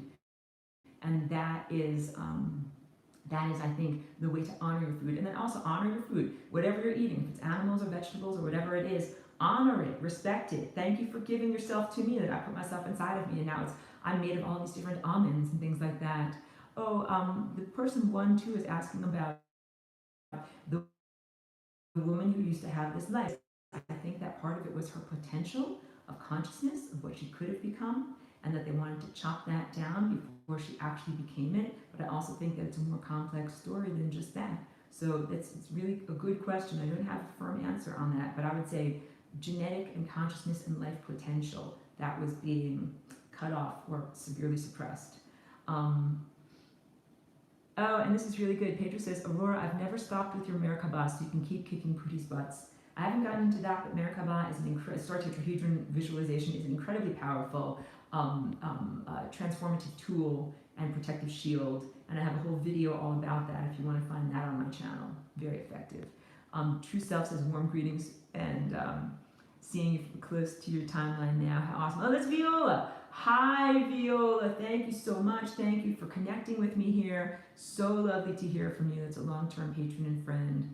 So Mo Better says, what kind of MIDI VST instrument do you recommend? I have a couple of VSTs that I love. I love Piano Tech. Great, wonderful, It's different every time you use it. It's not just the same algorithm. The algorithm changes every time you use it, so it sounds new and fresh. And I love for echoes and distortions, Valhalla has shimmer and supermassive, and I use both of those a lot in my compositions and in my voice. I love shimmer. That it was one of the best ones I ever did. And the BBC Orchestra plugin, orchestral plugin, check it out on their website. You can get it for free, but you just have to fill out like a survey questionnaire, and then they send it to you. And the survey is just very much about your musical taste. Like they want to make it available to people who, even if you don't have money to pay for it. So I love all of those guys. And then recently I've also been loving Arcade, where now I have a monthly fee for $10, but I get so many good raw materials for beats that it's basically just beats, and I take all those beats and I make them into beat salad, and then I add other good stuff and goat cheese on top of it. I'm joking, I'm using food analogies, but yeah, I start with the basic beats and I add my own stuff on top. Oh, and Miss Chrome is saying that they manifested a hula hoop the other day, even though it was requested last year. So you understand sometimes there is a time delay in your requests to the cosmos. Yeah, non-judgment from Crazy Granny says has been important. Oh, and that's very good. Right hand, left hand stuff. To be able to or try picking up pencils with your toes or writing with your feet. All of these things are really good. Yeah, drinking water from your non-dominant hand, putting like your food. Good job, Miss Chrome. Down to Earth says, I'm new here and I've been watching your old videos and they resonate so much with me. Thank you. Thank you, Down to Earth, for checking it out. I'm happy that you check out my archive.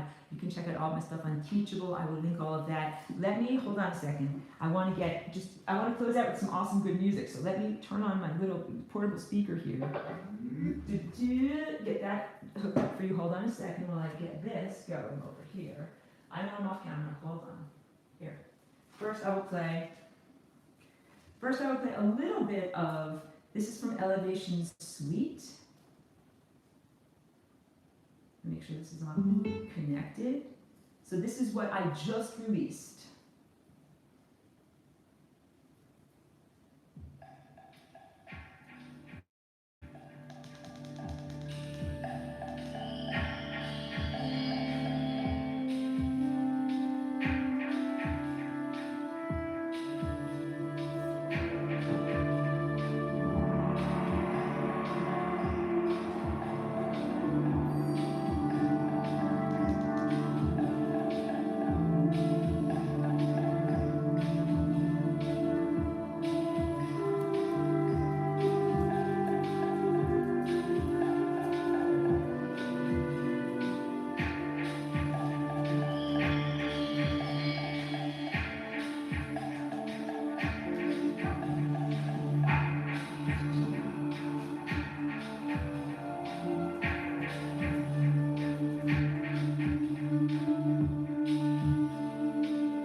That was Elevation's Suite.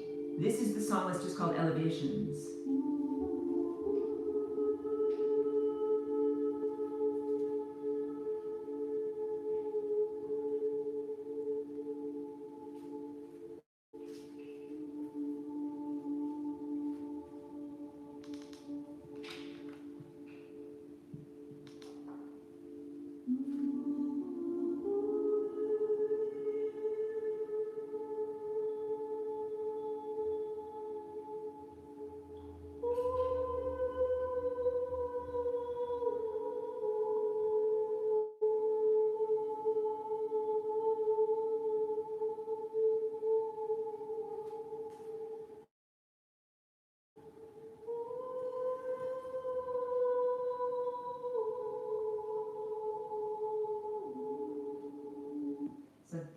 you get a sense of that. Let me play a little something that is off of Aurora's Uncorruptible Hard Drive.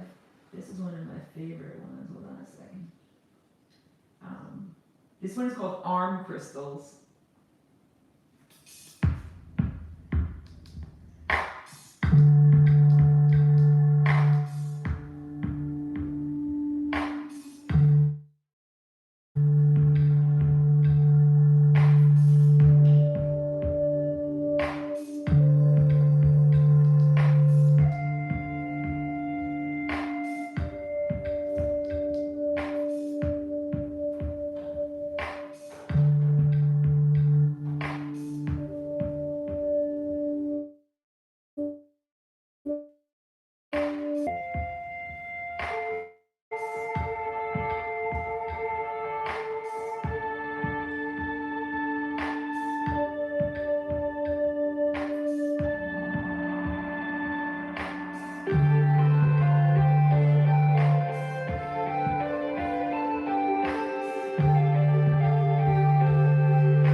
That's Arm Crystals. That's on my SoundCloud right now and is soon to be on Bandcamp from Aurora's Uncorruptible Hard Drive. Now let me play. This is one more. Where's my ongoing project?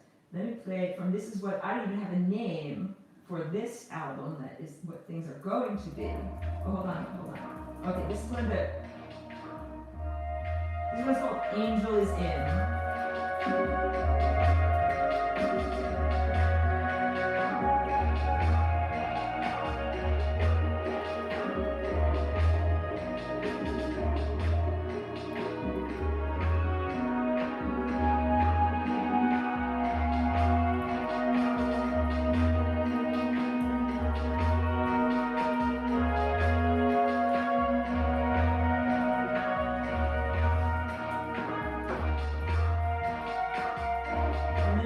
One more for you. This one has voice. It's called Opera Glasses. Not all of mine have voice. Put on your opera glasses and watch life like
So I'm going to fade out on that one. That one's called Opera Glasses, off of the upcoming LP.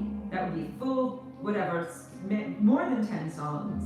And I'm still going to be writing more. I've been writing so many songs every day that I've been here. It's been really wonderful. Thank you so much. You can tell I have very different, divergent types of music. Some are very pure and abstract, with just voice and chimes. Some are very digital. Some are more melodic, and I have explored all these different artistic approaches or stances or whatever. So thank you so much for listening. Thank you so much for being here.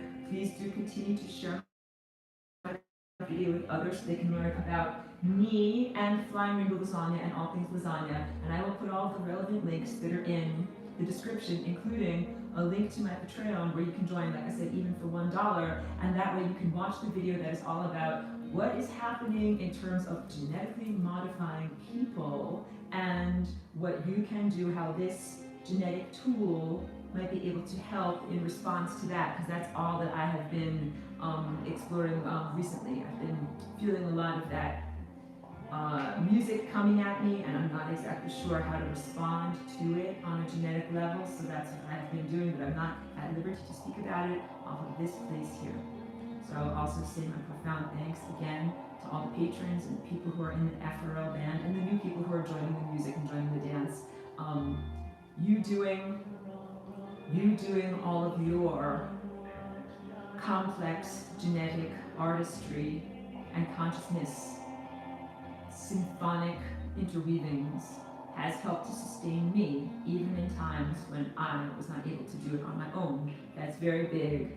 That's very big on sending love out and then having it reflected back and having a beautiful community of support. So I love you very much and thank you for that beautiful support. Thank you, Miss Crum says thank you for being you. Thank you very much. You honor me and I respect you and love you. Thank you very much. And I invite others and new people to join because I think that there's a very beautiful community of us doing this conscious self-cultivation and positive reality creation and mutual inspiration of one another. And I said there's just now a Discord chat that you can join to as a Flying Rainbow Lasagna person and talk with each other and inspire one another on a daily basis. And I get a lot of inspiration there too. So wait, I have to stop this. I'm going on to the next song. Hold on a second. Okay, now I have to sign off. Thank you very much, and I'll get back to doing more videos and more formal teaching very soon. And profound thanks to everyone. Thank you, Joel. I have to read that comment. It's so beautiful. Wait, go back to the chat. Go back to the chat. Joel says, Aurora, thanks for bringing us together and changing the world with your big rainbow self. Thank you. That is awesome. What an amazing thing to say, and what a wonderful message to end on. Thank you very much. Much love to you. Thank you very much. There we go. How do I gotta do this. There we go. Okay.